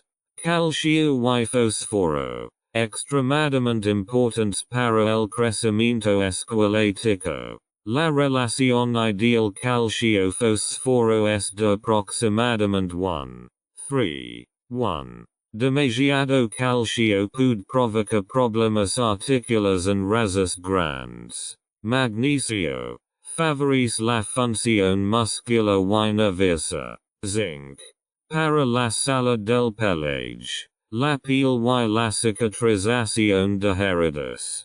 Hierro, importante para la formación de la sangre. Selenio, manganeso, cobre, oligoelementos que influyen en el metabolismo celular y el sistema inmunitario. Aditivos útiles o innecesarios. Muchos fabricantes de pinzas anuncian aditivos como glucosamina, L-carnitina, harina de algas o mezclas de hierbas. Estas no son obligatorias, pero pueden ser necesarias en casos individuales. Por ejemplo, en caso de problemas de crecimiento o alergias, lo mejor es consulta con el veterinario. Conclusión. Un buen alimento para cachorros contiene todos los nutrientes esenciales en las cantidades adecuadas, ni demasiado ni muy poco. Leo atentamente la etiqueta y observa su perro, el pelaje, el nivel de energía, la consistencia de las heces y el crecimiento son los mejores indicadores de una buena nutrición. Tipos de alimentos: secos, húmedos, crudos y caseros. La variedad de alimentos para perros nunca ha sido tan amplia, y la confusión nunca ha sido tan grande. Comida seca, comida húmeda, buff, comida casera. Cada uno apuesta por algo diferente. Pero ¿qué tipo de alimentación es la adecuada para tu cachorro? La buena noticia: no hay una única manera. Hay muchas buenas, pero algunas deberían evitarse. Lo que importa es lo que se adapta a tu perro, a tu vida cotidiana y a tus conocimientos. Comida seca. Práctica y popular. El alimento seco, croquetas, es la forma de alimentación más comúnmente elegida. Es duradero, fácil de dosificar, fácil de almacenar y es ideal para el entrenamiento o como combinación de alimentos de jugo. Por ejemplo, en una bola de comida o en una esterilla para oler. Ventajas: barato y fácilmente disponible. Buena selección de marcas y composiciones. Menos olor y manejo limpio. Presta atención a. Etiquetado claro. Alto contenido de carne. Sin rellenos innecesarios. Como azúcar. Colorantes o trigo. Comida húmeda. Más cerca de la naturaleza. La comida húmeda. Latas. Cuncas. Suele tener un mayor contenido de carne y humedad. Algo que muchos perros aprecian especialmente. El contenido de agua también ayuda con la absorción de líquidos. Ventajas: alta aceptación a través del olfato y el gusto. Menor densidad energética. Ideal para comensales pequeños. Más adecuado para la dentición o estómagos sensibles. Desventajas: vida útil más corta después de la apertura. Mehr volumen. Se requiere más espacio de almacenamiento. Buff. Alimentos crudos biológicamente apropiados. Buff significa alimentos crudos biológicamente apropiados. Es decir, carne, huesos, despojos, verduras, aceites y aditivos. El objetivo es replicar precios naturales. Ventajas: sabes exactamente lo que termina en el recipiente. Puede ayudar con alergias o intolerancias. Alta frescura y adaptación individual. Pero solo con una buena planificación. Un plan buff mal elaborado puede ocasionar deficiencias. Las fases de crecimiento requieren proporciones precisas de nutrientes. Asegúrese de buscar asesoramiento, idealmente de un experto en buff o un veterinario con experiencia. Comidas caseras. Control total. Mucho esfuerzo. Cocinas uno mismo suena amor. Y lo es. Muchos propietarios prefieren ir a lo seguro y decidir por sí mismos que come su cachorro. Ventajas: máximo control sobre los ingredientes. Bueno para necesidades dietéticas especiales. Sin conservantes ni aditivos. Pero riesgo de deficiencia de nutrientes. Es necesario complementar específicamente el calcio, el fósforo, el yodo y, sobre todo, las vitaminas, sin conocimiento solidas o asesoramiento profesional, este método no se recomienda para cachorros. Conclusión. Elige el método de alimentación que más te convenga, no el que está de moda actualmente. Lo que importa no es el aspecto de la comida, sino lo que contiene y cómo reacciona tu cachorro. Horarios diarios para cachorros de hasta 20 semanas. Las primeras semanas de vida de tu cachorro son cruciales. También en lo que respecta a la alimentación. Tu perro joven crece día a día, gasta energía, desarrolla sus músculos y desarrolla su sistema inmunológico. Una estructura clara en la rutina diaria no solo ayuda al sistema digestivo, sino que también crea orientación y confianza. ¿Con qué frecuencia debe comer un cachorro? La cantidad de comida depende de la edad, el peso, la raza y la actividad. La mayoría de los fabricantes proporcionan instrucciones en el embalaje. Son un buen punto de partida. Pero aún más importante es el distribución a lo largo del día. Edad del cachorro. Comidas por día. 8-12 semanas 4 comidas. 13-20 semanas 3 comidas. A partir de los 6 meses 2 comidas. Las porciones de comida demasiado grandes abruman el estómago y los intestinos.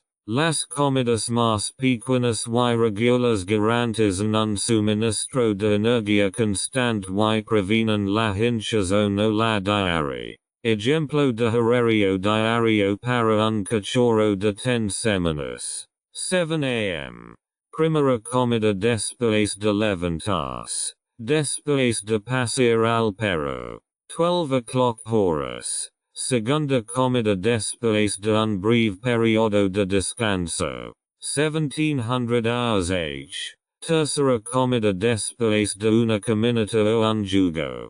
2100 hours. Última comida pequeña antes de acostarse. Entretanto ten siempre acceso a agua fresca. Los cachorros se deshidratan más rápido que los perros adultos.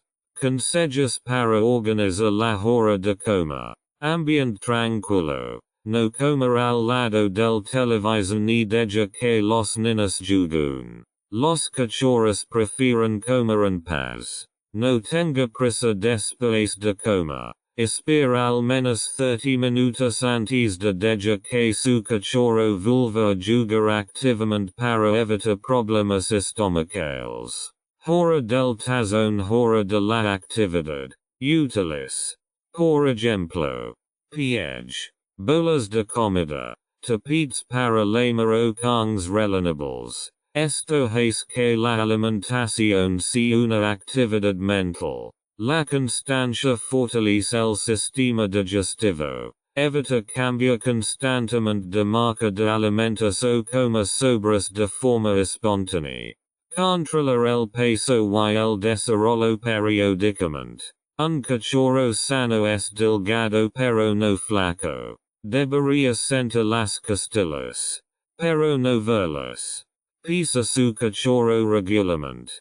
Por ejemplo. B1 semanal. Ano del peso. Exclamation point si no estás seguro. Consulta a tu veterinario. Un crecimiento lento y constante es más saludable que un aumento de peso rápido. Esto protege las articulaciones, especialmente en razas grandes.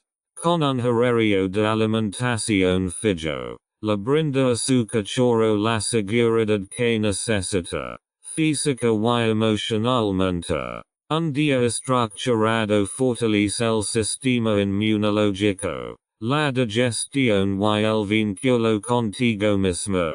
Golosinas, masticables y snacks. Los snacks son simplemente parte de la vida cotidiana de un cachorro. Y así como recompensa durante el entrenamiento. para que malo entre comidas o para mantenerlo ocupado cuando está aburrido.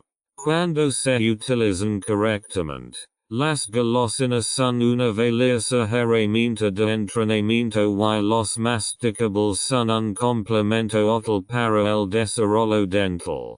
Pero cuanto es demasiado y que es realmente adecuado, golosinas, recompensas con moderación. Las golosinas son recompensas pequeñas y rápidas que se utilizan durante el entrenamiento para reforzar el comportamiento deseado. Debería. Pequeño, suave y fácil de tragar. No se desmoronan ni hulen fut.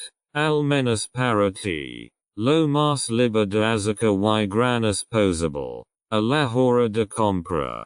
Busque listas de ingredients breves y comprensibles. Una buena guía. Cuanto menos ingredients, mejor. Evite colorantes, azúcar, conservantes y saborizantes artificiales.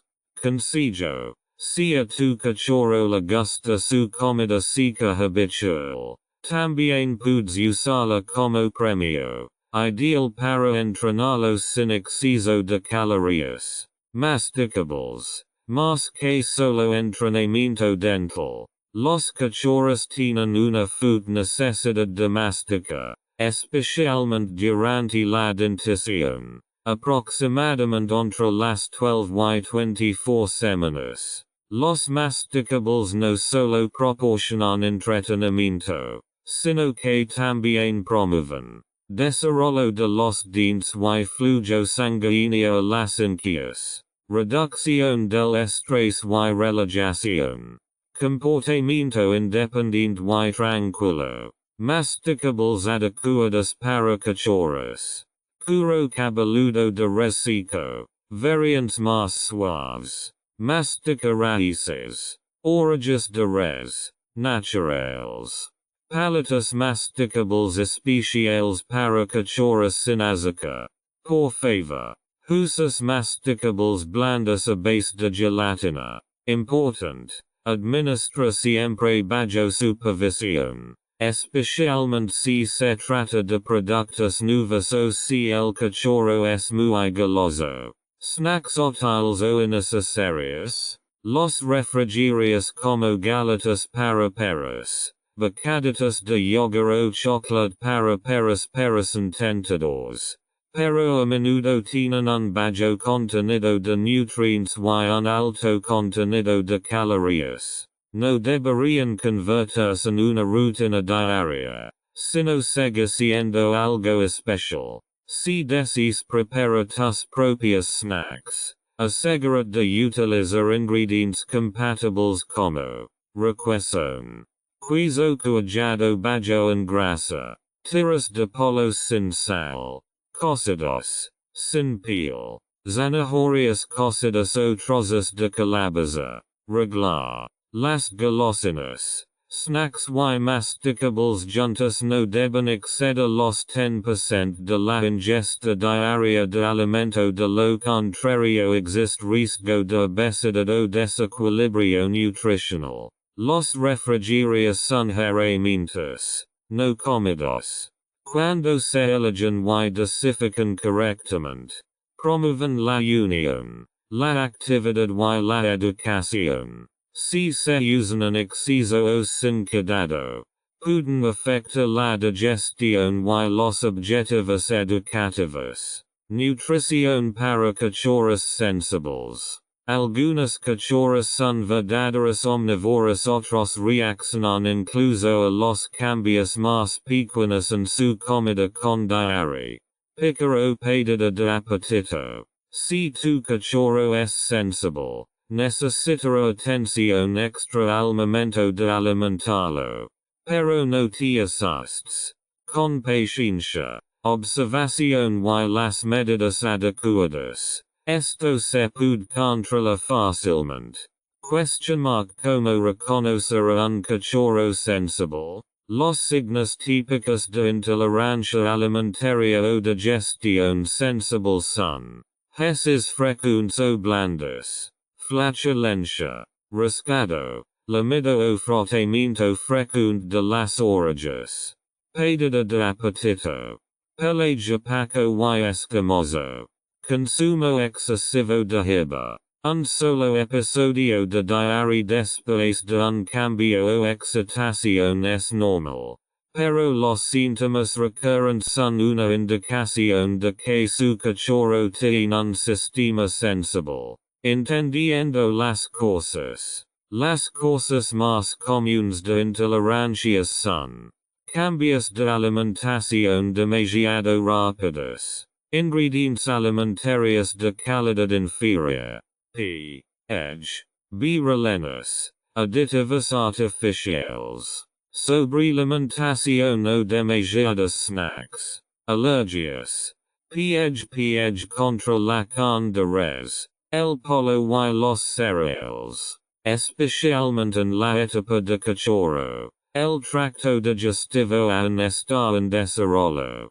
Por tanto, cuanto más clara, sencilla y consistente la dieta, mejor. Que si eres sensible, cambie la comida gradualmente. Si necesita cambiar la comida. Por ejemplo, del alimento de crianza al alimento de cedo. Hago esto lentamente durante 5 a 7 días. Mezcla el alimento viejo y el nuevo, aumentando ligeramente la proporción de alimento nuevo cada día. Elegir alimentos monoproteicos de alta calidad. Esto significa, solo una fuente de proteína animal por ejemplo. Ph. Cordero. Pato. Caballo. Esto es que sea más fácil de digerir y reduce el riesgo de alergias. Sin cereales o con cereales de fácil digestión. P.ej. Arroz. Mijo. Especialmente en caso de picar o problemas en la piel. Revise las golosinas constantemente. Muchos síntomas no provienen del alimento principal, sino de pequeñas golosinas intermedias. También aquí hay que prestar atención a la calidad, la sencillez y la cantidad. Alimentación tranquila. No coma bajo estrés o después de mucha actividad. Un lugar de alimentación tranquilo favorece la digestión. Cuando acudir al veterinario. Si su cachorro continúa teniendo diarrea, pierde una cantidad significativa de peso o tiene picazón persistente a pesar de una buena dieta, debe buscar asesoramiento veterinario. También puede ser útil un examen de heces o una prueba de alergia. Un cachorro sensible no es un perro problemático. Solo necesita una dieta adecuada y un poco más de atención. Si encuentras la cosa y eres constante, tu cachorro crecerá sano y feliz. Transición a la nutrición de perros jóvenes. Su cachorro está creciendo y, con él, sus necesidades nutricionales cambian. La transición a la llamada fase de perro joven comienza a más tardar a partir del sexto mes de vida. El crecimiento se ralentiza. La distribución de energía en el cuerpo cambia y también es necesario ajustar la composición del alimento. Ahora es el momento adecuado para pensar en cambiar a comida para perros jóvenes o adultos.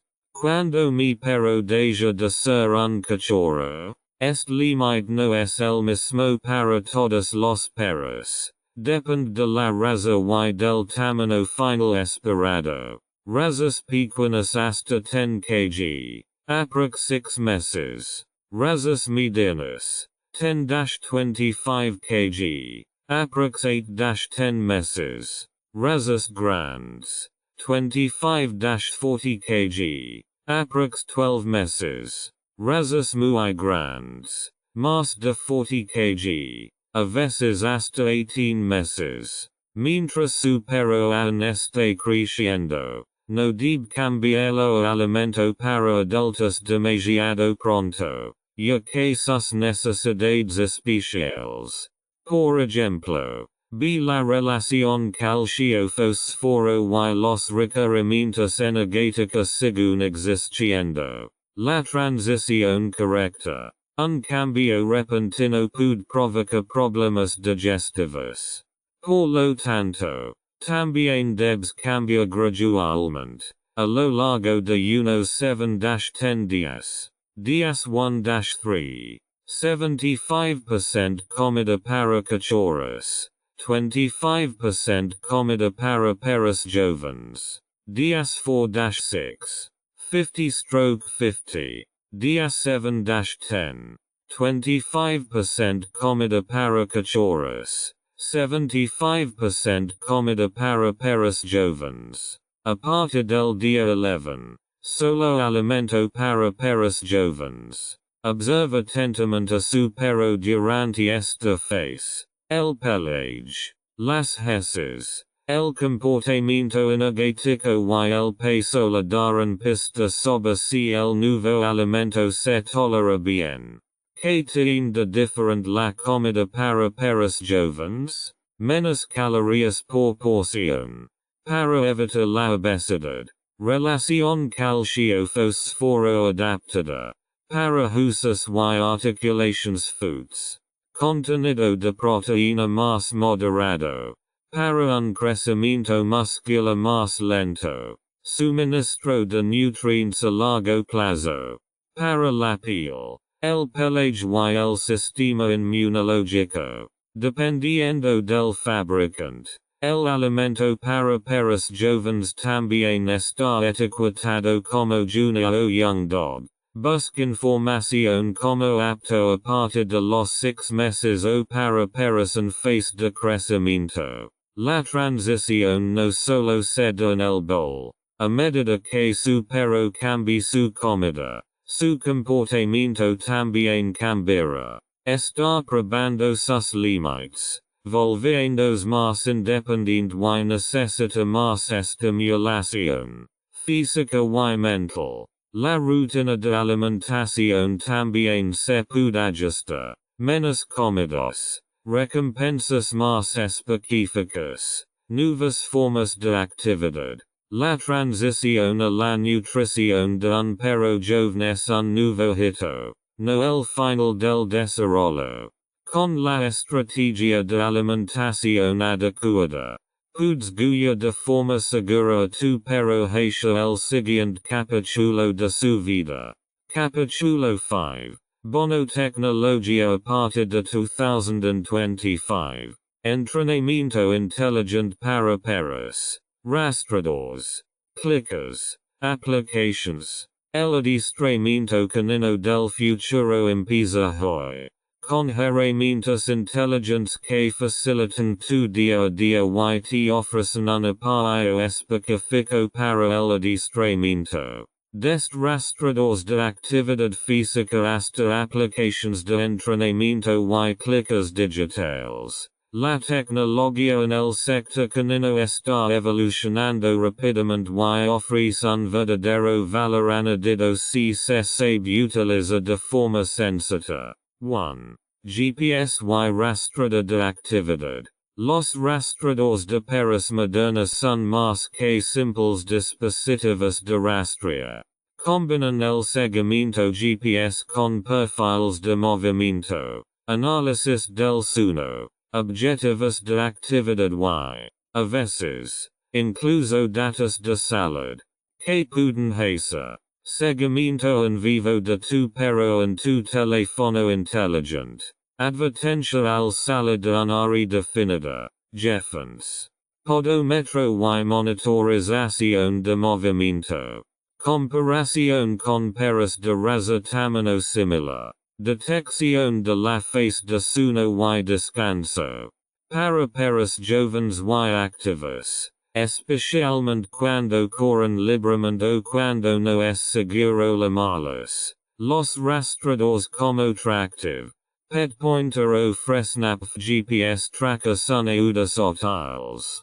se requiere cobertura de red y una aplicación compatible.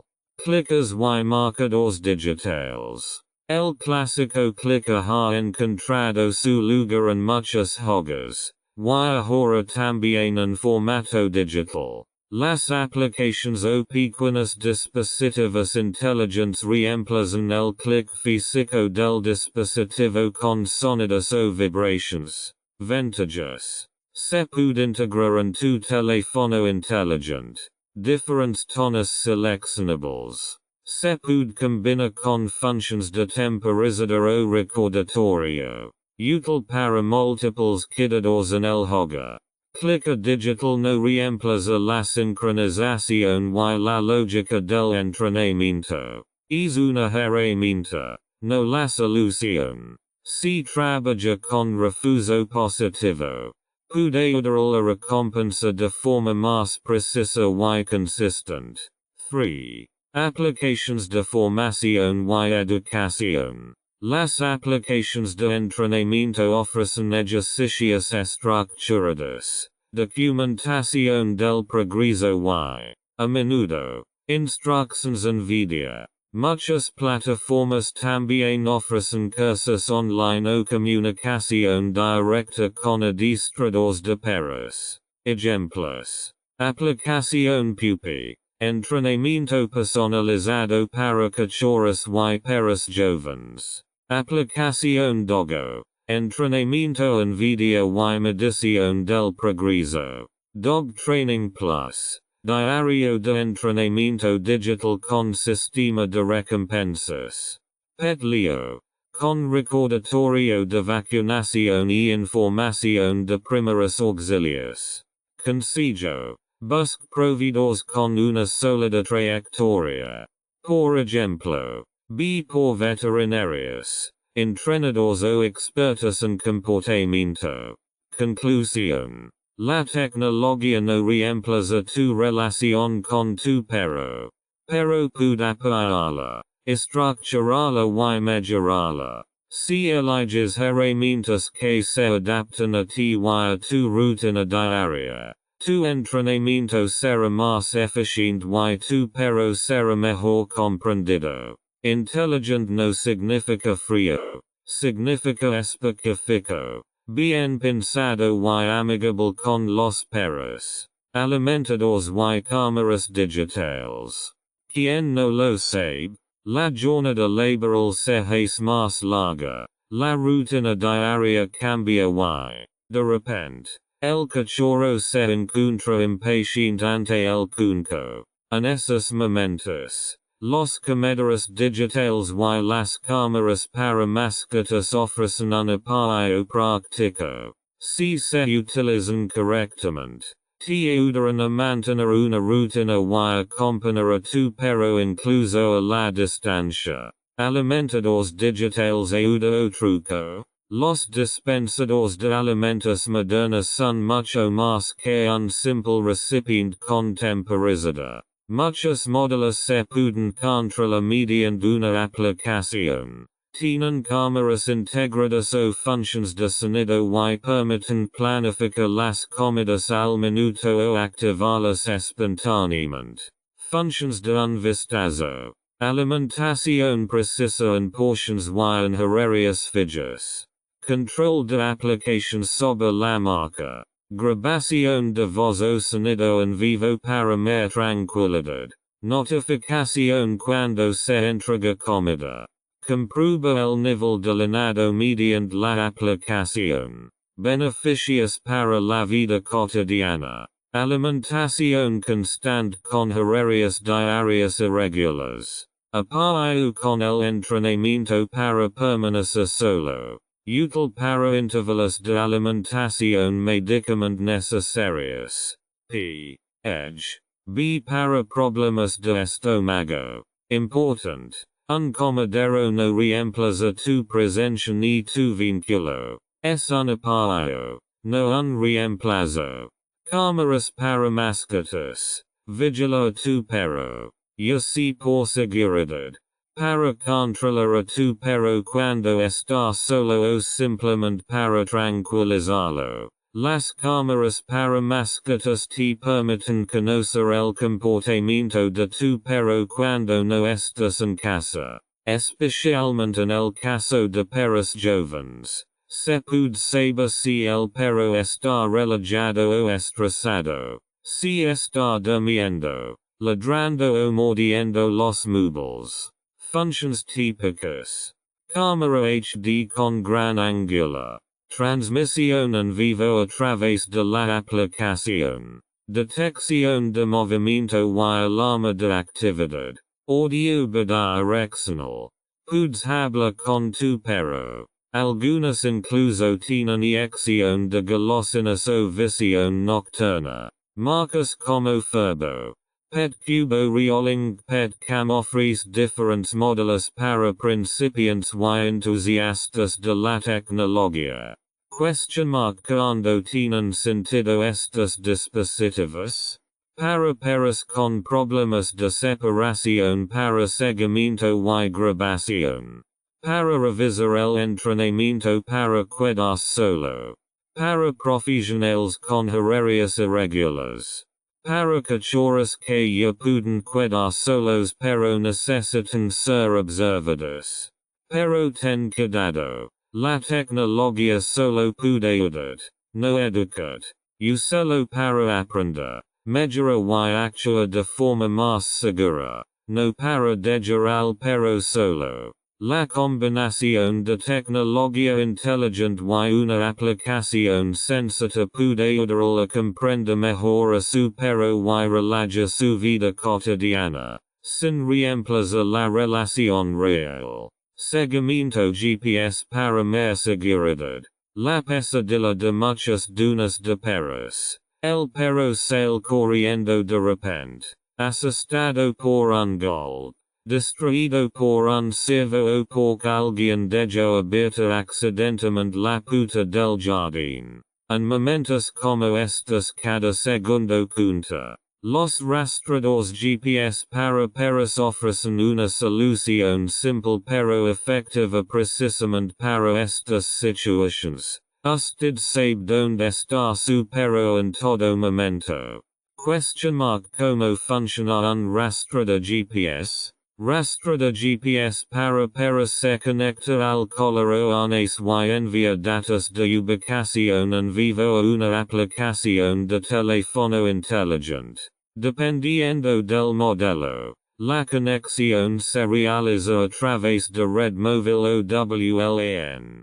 Podrás rastrear a tu perro en un mapa, acceder a perfiles de movimiento y, en muchos dispositivos. Incluso ver estadísticas de actividad o datos de salud.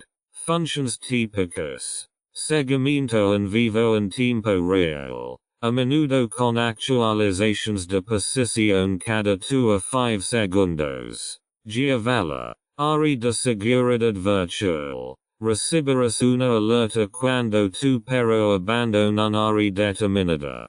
Historial de movimientos y registro de rutas. Seguimiento de la actividad y el sueño.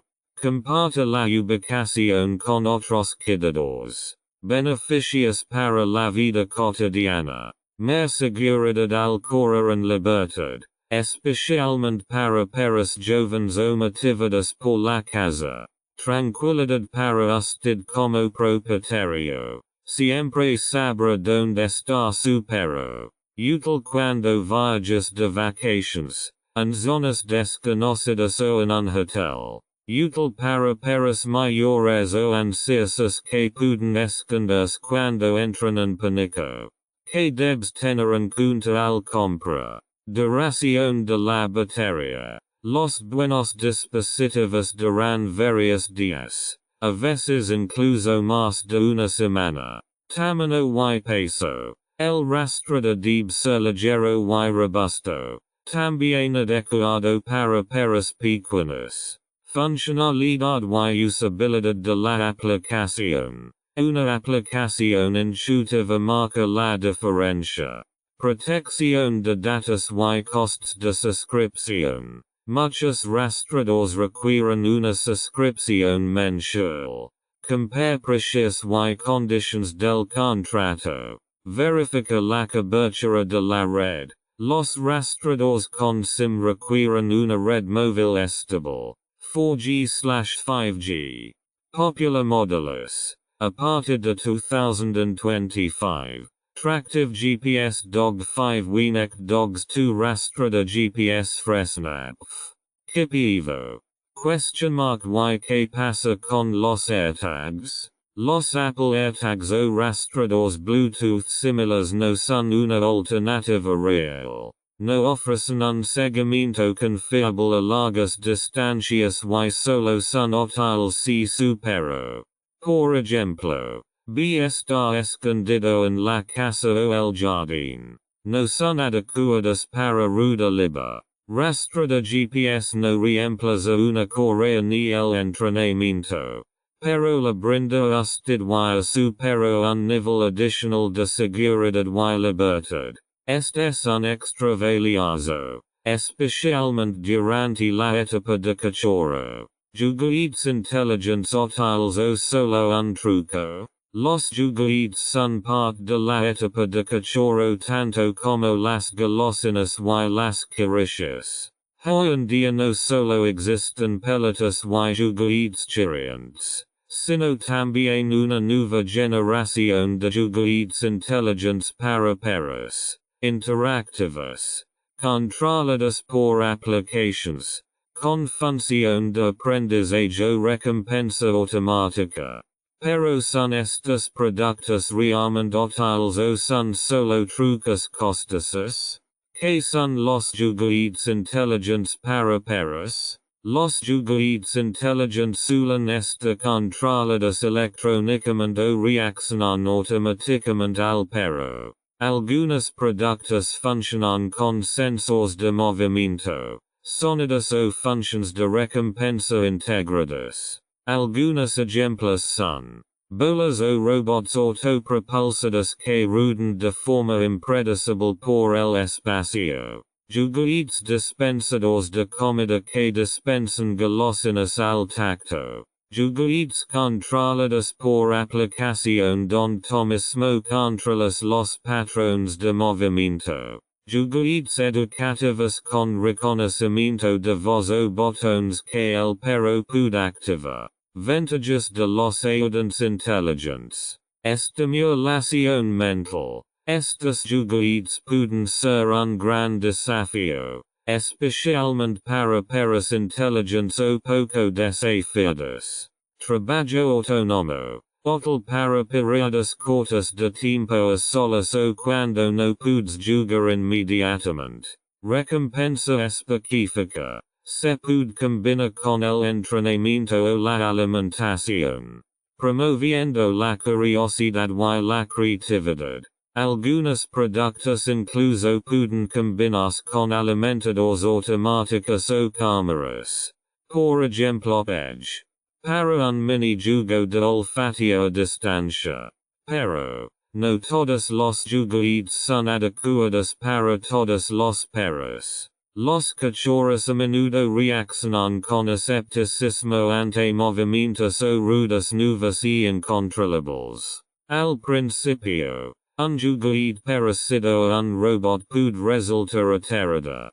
Por lo tanto, es importante introducir el jugo lentamente y tener la opción de finalizarlo en cualquier momento.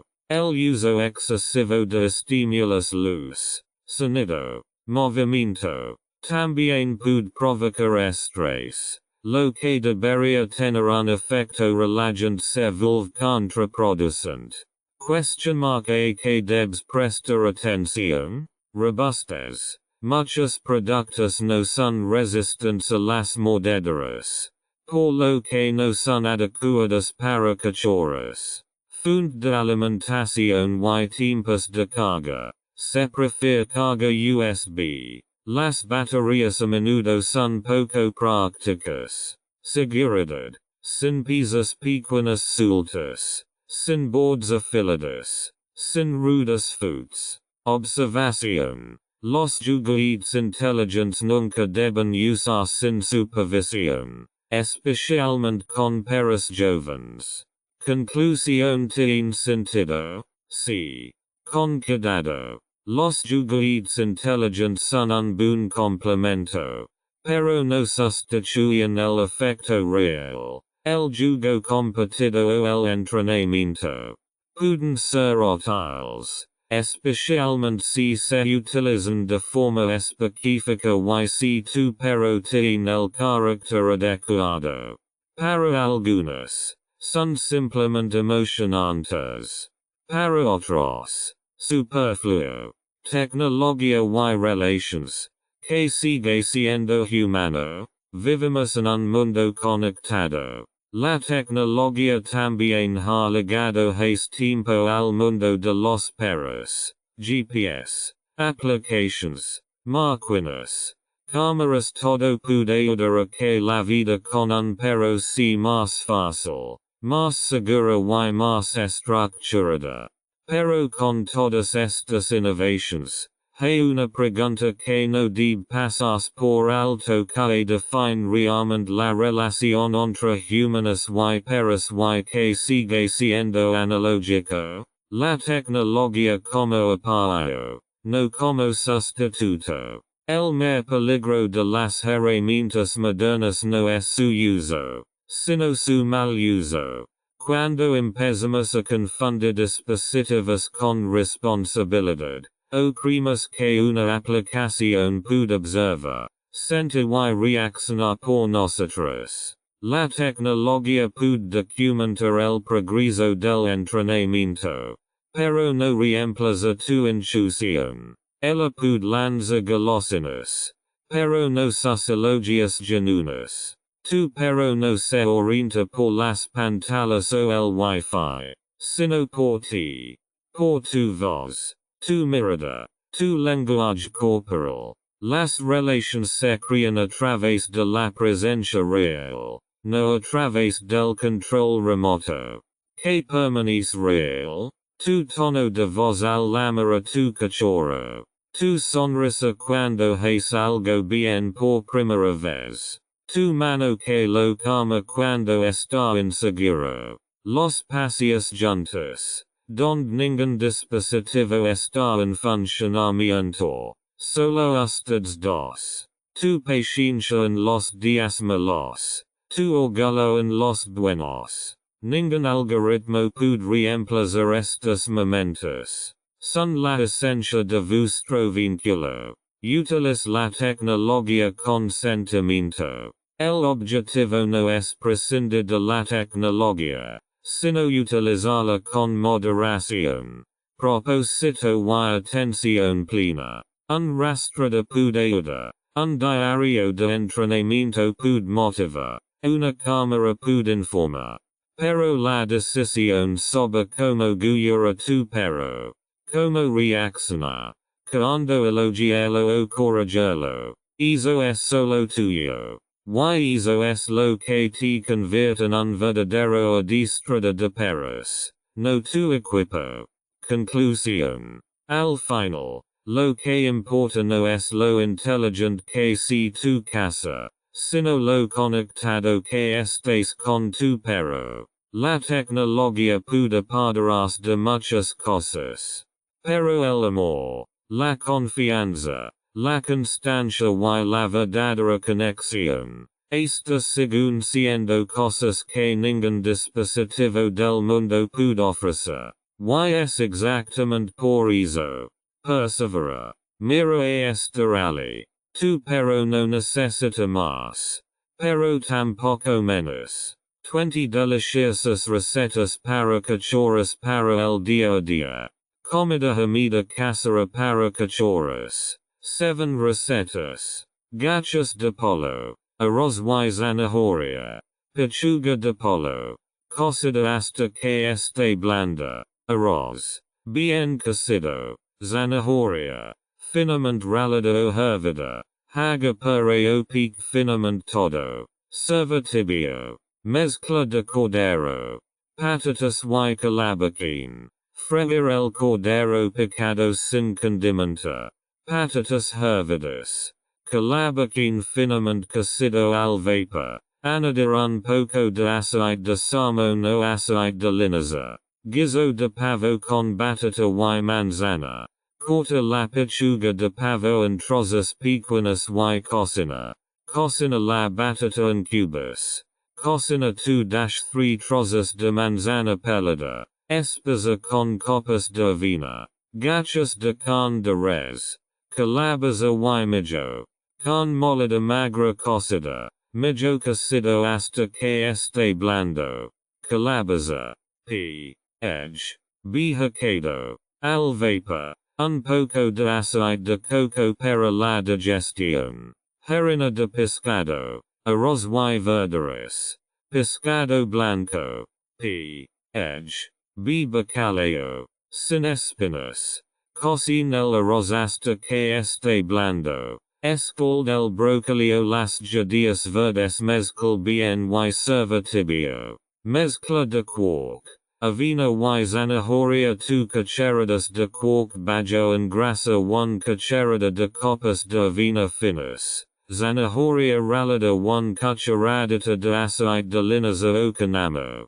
Corazón de ternera con arroz integral y espinacas. Corazón de ternera cocido y picado finamente. Cocer el arroz integral hasta que esté blando. Espinacas blanqueadas. Picadas bien. Comida seca casera comida dura. 6 recetas. Mezcla de carne y avena al horno 250 grams de carne molida. 100 copas de avena. 1 huevo. Mezcla todo. Forma bolitas en el horno a 150 hornera y durante aprox. 45 minutos. Galeta de pollo y patata 1 patata hervida. 100 grams de pollo cocido. 1 cucharada de harina de espelta. Hesa puré. Aplana. Corta. Aprox. 40 minutos. A los 160 hornera degree Celsius. Talaras de salmón y linaza. 1 lata pequeña de salmón. 2 cucharadas de salvado de avena. 1 huevo. 1 cucharada de linaza. Form pequeñas talaras y horny bien. Pan crujiente de pavo y zanahoria 150 grams de pavo molido. 1 zanahoria rallada. 2 cucharadas de harina de arroz. Mezcla hasta formar una masa. Estera. Corta en beras pequeñas y hornear en una bandilla para hornear durante aprox. 50 minutos. Hasta que esté crujiente. Trozos crujientes de hígado de res. Puré de hígado de res. Mezcla con copas de avena. Forma trozos pequeños. Hornear hasta que estén secos. 80 degrees C. Varias horas con la puta ligeramente abierta. Bocadas de pescado y hierbas 100 grams de bacalao. 1 huevo. Perejil picado fino. 2 cucharadas de harina de patata. Mezcla bien y freír en cubos pequeños. Delicious y snacks saludables. 7 recetas. Galetas de avena y banana. 1 banana machacada. 3 cucharadas de avena. 1 huevo. Coloque la masa a cucharadas en la bandilla para hornear y hornear durante 25 minutos. Bocadas de manzana y quark bajo en grasa. 2 cucharadas de quark bajo en grasa. 2 cucharadas de manzana rallada. 1 cucharada de harina de espelta. Forma pequeñas bolas. Hornear durante 20-30 minutos. A los 160 hornear degree Celsius. Chips de boniato. Rodajas finas de boniato. Sobre papel de horno a 120 seca lentamente con air circulante a degree Celsius. Aprox. 1. 5 horas. Mini galetas de queso usa con moderación. 1 cucharada de requesón. 1 huevo. 3 cucharadas de harina de espelta. Forma mini bocadas. Hornear durante 20 minutos. Delicious de pate de hígado con estera para hornear. 1 cucharada de pate de hígado sin cebolla, 1 jugo, 2 cucharadas de avena, 1 carrito de agua, relén la estera para hornear, durante 25-30 minutos. Heladas de yoga, snack de verano, yoga natural, 1 cucharadita de puré de bayas o manzana, congelar en un molde de silicona, corazones de pollo cocidos, simples. Cocine los corazones de pollo durante 10 a 15 minutos. Degen fría. Perfectos para entrenar. Se pueden congelar en portions. Otros consejos importantes. Consejos de primeros auxilios para cachorros. Incluso con el mejor cuidado y atención. Puede suceder que su cachorro pise un trozo de vidrio. Se traga un juguito de repente tenga diarrea. Especialmente en su primer año de vida. Los perros son propensos a sufrir pequeños accidentes y enfermedades.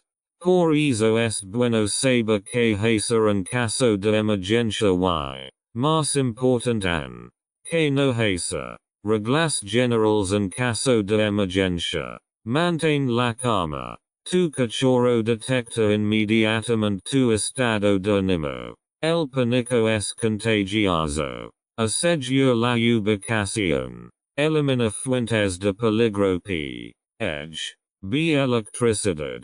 Otros animales. Tráfico rodado. Solo medidas que conoces. No se realizan procedimientos riesgosos ni remedios caseros sin consulta con un veterinario. Contact siempre con un veterinario o una clínica de urgencias. Es mejor pedir demasiado que actuar demasiado tarde. Emergencias comunes y que puede hacer. Records.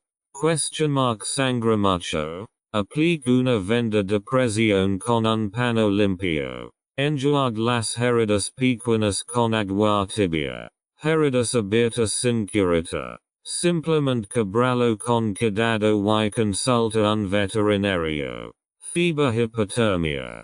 Temperatura normal para cachorros. Aprox 38.5 to 39.3 degrees C. Fiebre. A partir de 39.5 degrees Celsius. Equals contacta con el veterinario. Hipotermia. Por debajo de 37 degrees Celsius. Abrigas bien. Contacta con un veterinario. Diarrea vomitus.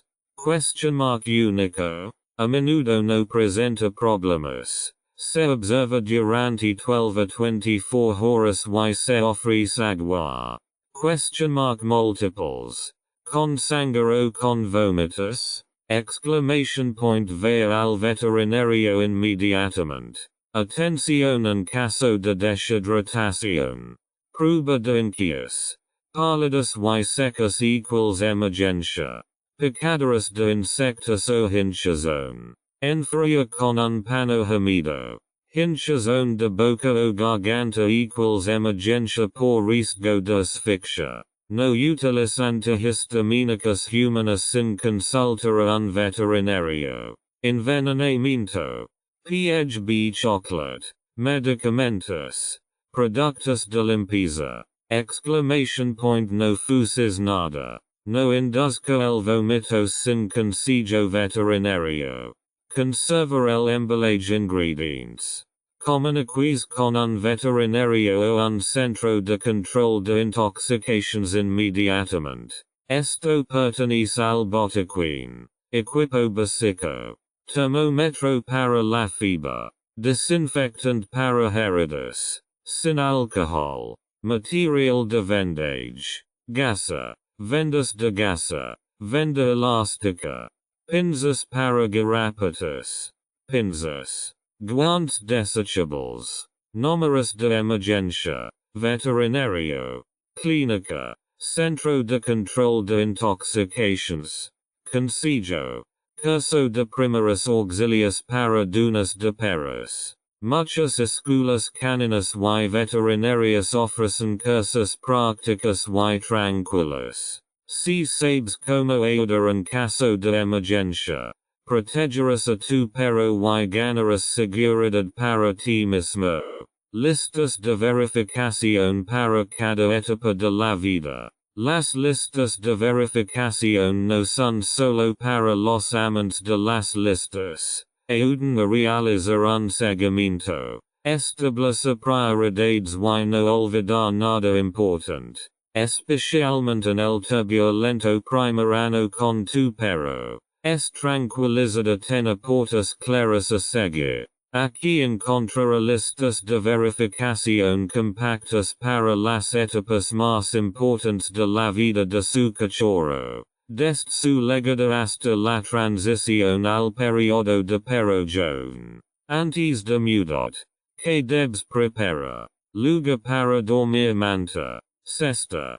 Posiblemente jola para perros. Para cachorros cunco. Comida y agua. Correa. Collarines. Bolsas para excrementos. Juguetes para masticar. Juguetes para cachorros. Opción de transport. Cajones de seguridad para el coche. Seguro de responsabilidad civil para perros. Números de teléfono. Veterinario. Clínica de urgencias. Protege tu casa de los cachorros. Retira cables. Plantas y objetos pequeños. Prepara un área de descanso sin pasillo. En la primera semana. Adaptación y vínculo. Nombres de condicionamiento. Establece la primera rutina de caminata. Observa y apaga los periodos de descanso. Recopilar experiencias positivas con el entorno. Sonidos.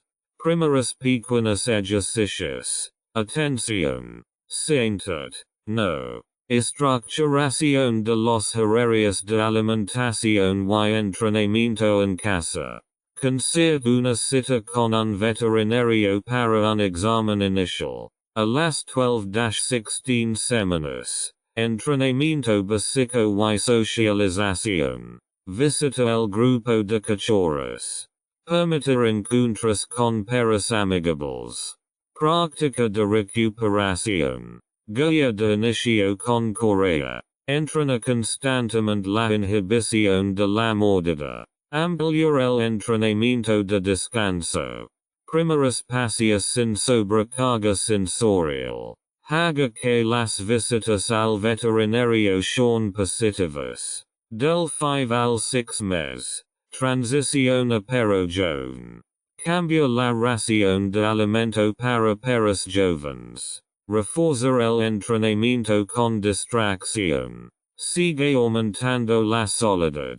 Reconoce la fase de la pubertad y acompañala con paciencia. Veterinario. Vacunas. Posable revisión dental. Planificación de los primeros viajes a nuevos entornos. Adapta la actividad. Trabajo de nariz. Pequeñas jugas de búsqueda. Conciencia corporal. Estas listas de verificación están pensadas para brindar seguridad. No para ejercer presión sobre usted.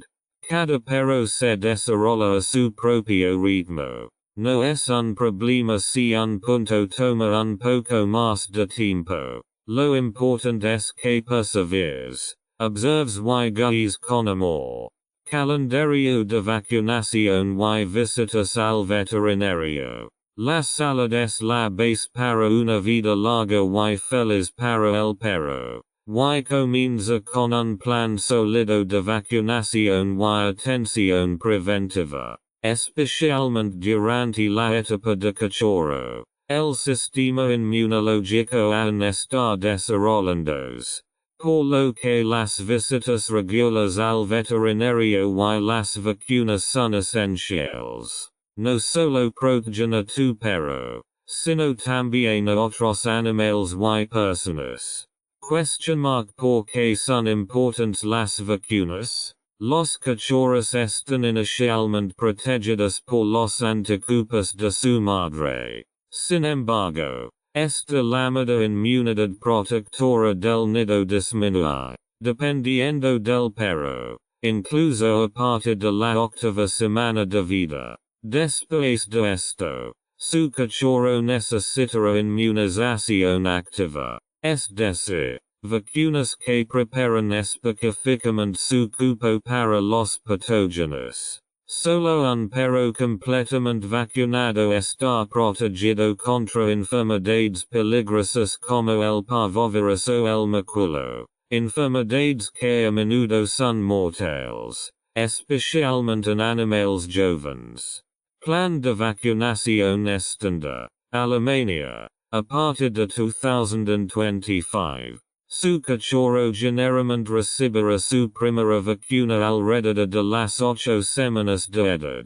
Esto implica vacuna contra varias enfermedades al mismo tiempo, entre ellas el maculo, la hepatitis, el parvovirus, la parainfluenza y la leptospirosis. Esta vacunación combinada es el inicio de la llamada inmunización básica. La segunda vacunación se realiza unas 4 semanas después, es decir, aproximadamente las 2 semanas. Aquí no solo se repite la primera vacunación, sino que también se administra la importante vacuna antirrábica, que en muchos países es un requisito previo para viajar.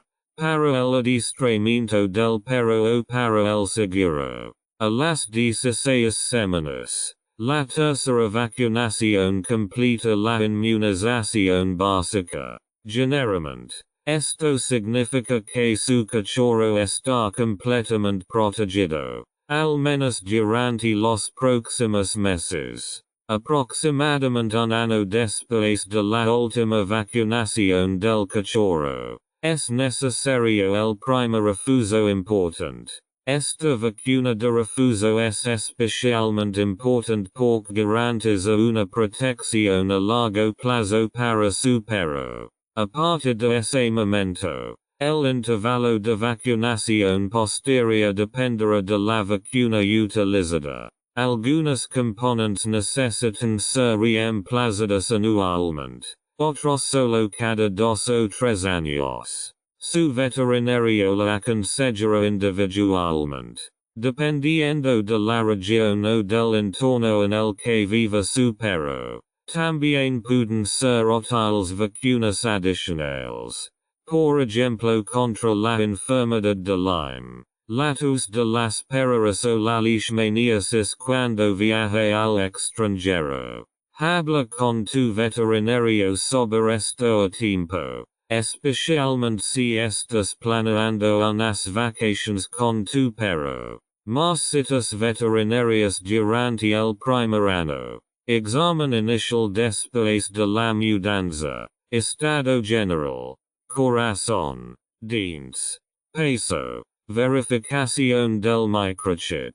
Desparasitación. Inicialmente cada 2 a 4 semanas. Luego dependiendo del estilo de vida al menos 4 veces al año.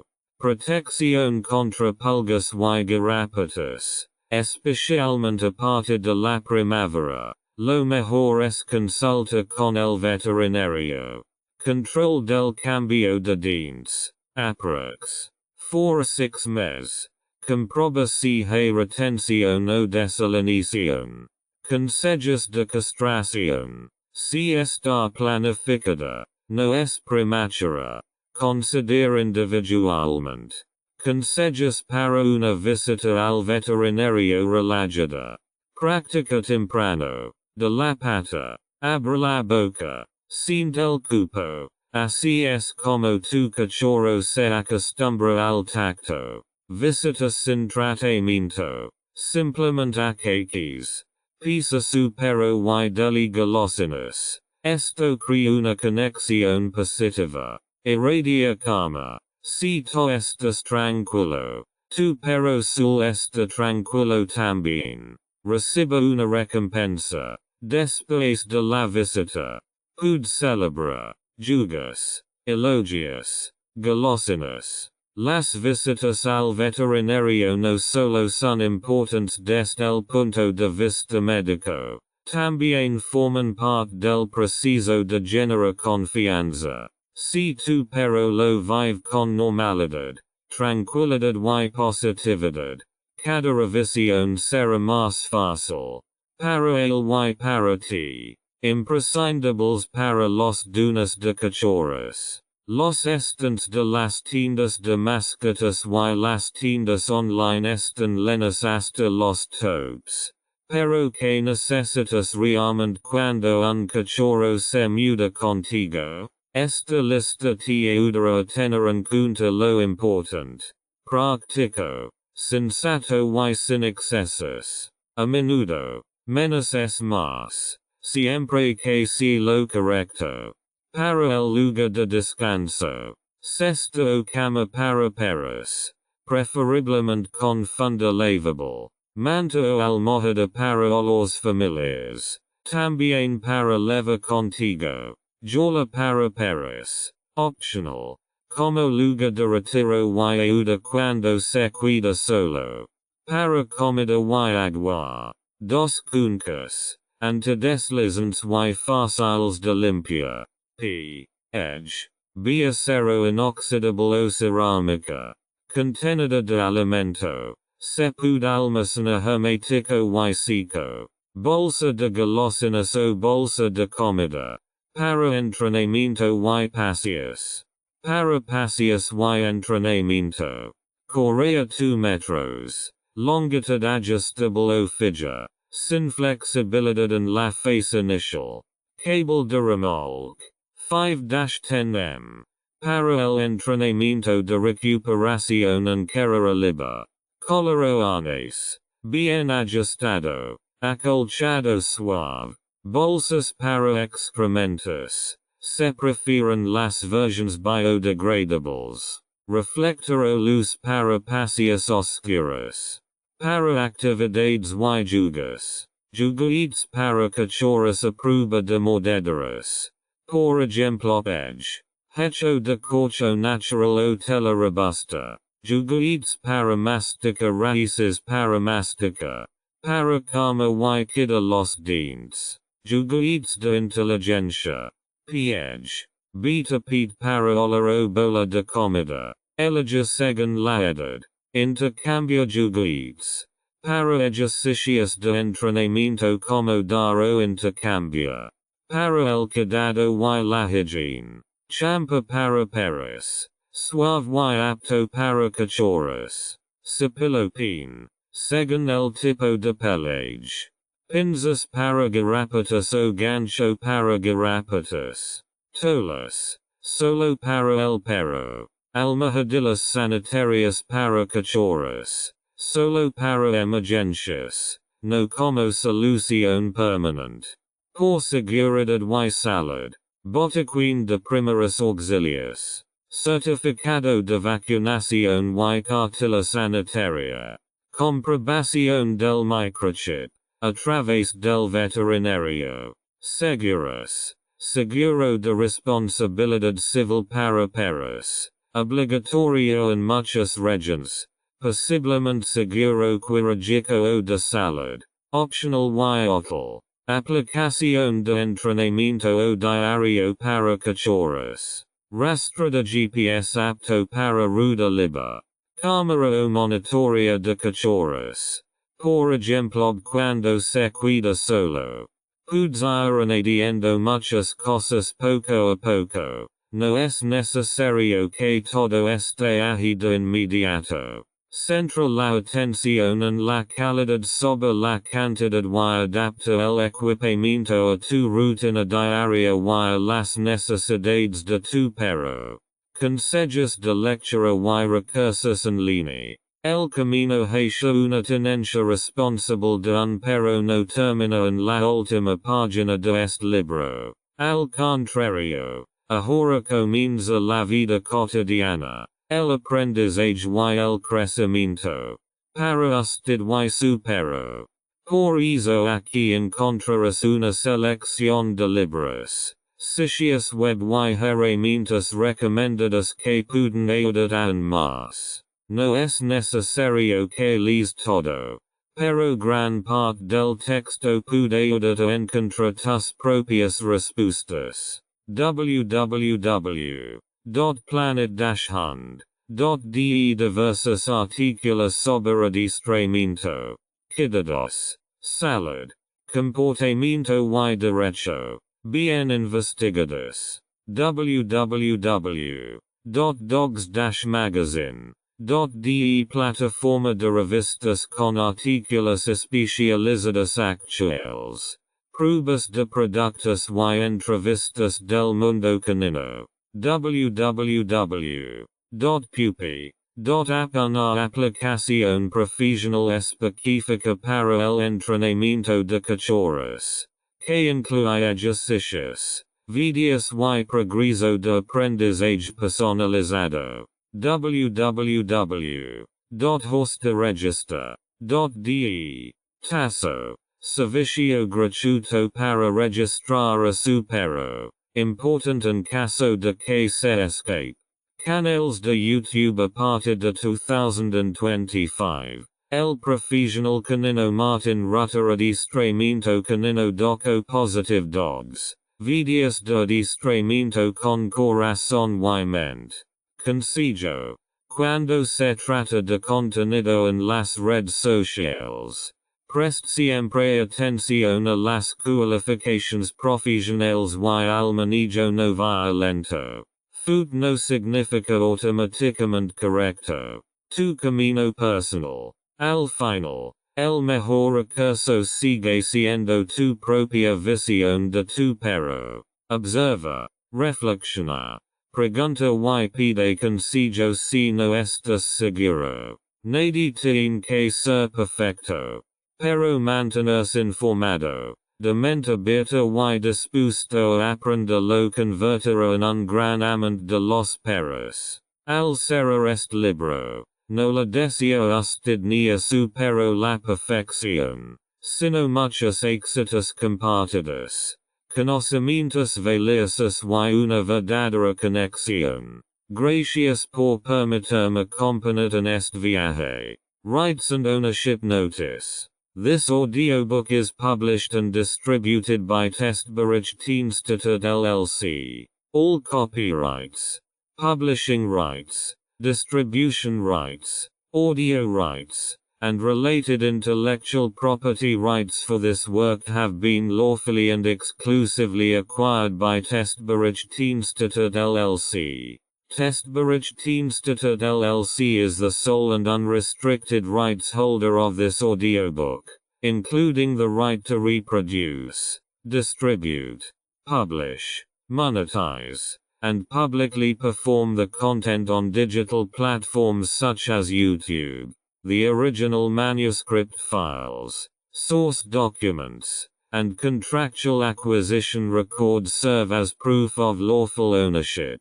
The original author and or their authorized representative, Renovatio LLC, has transferred all relevant rights to Testberichtdienste LLC in accordance with applicable copyright and publishing law. This ownership applies to all current and future uses of this work, including audio, video, and digital publications. Effective date of rights ownership: the 1st of February 2026. Any unauthorized use, reproduction, re-upload, redistribution, or claiming of this content is strictly prohibited. Copyright Testberichtdienste LLC. All rights reserved.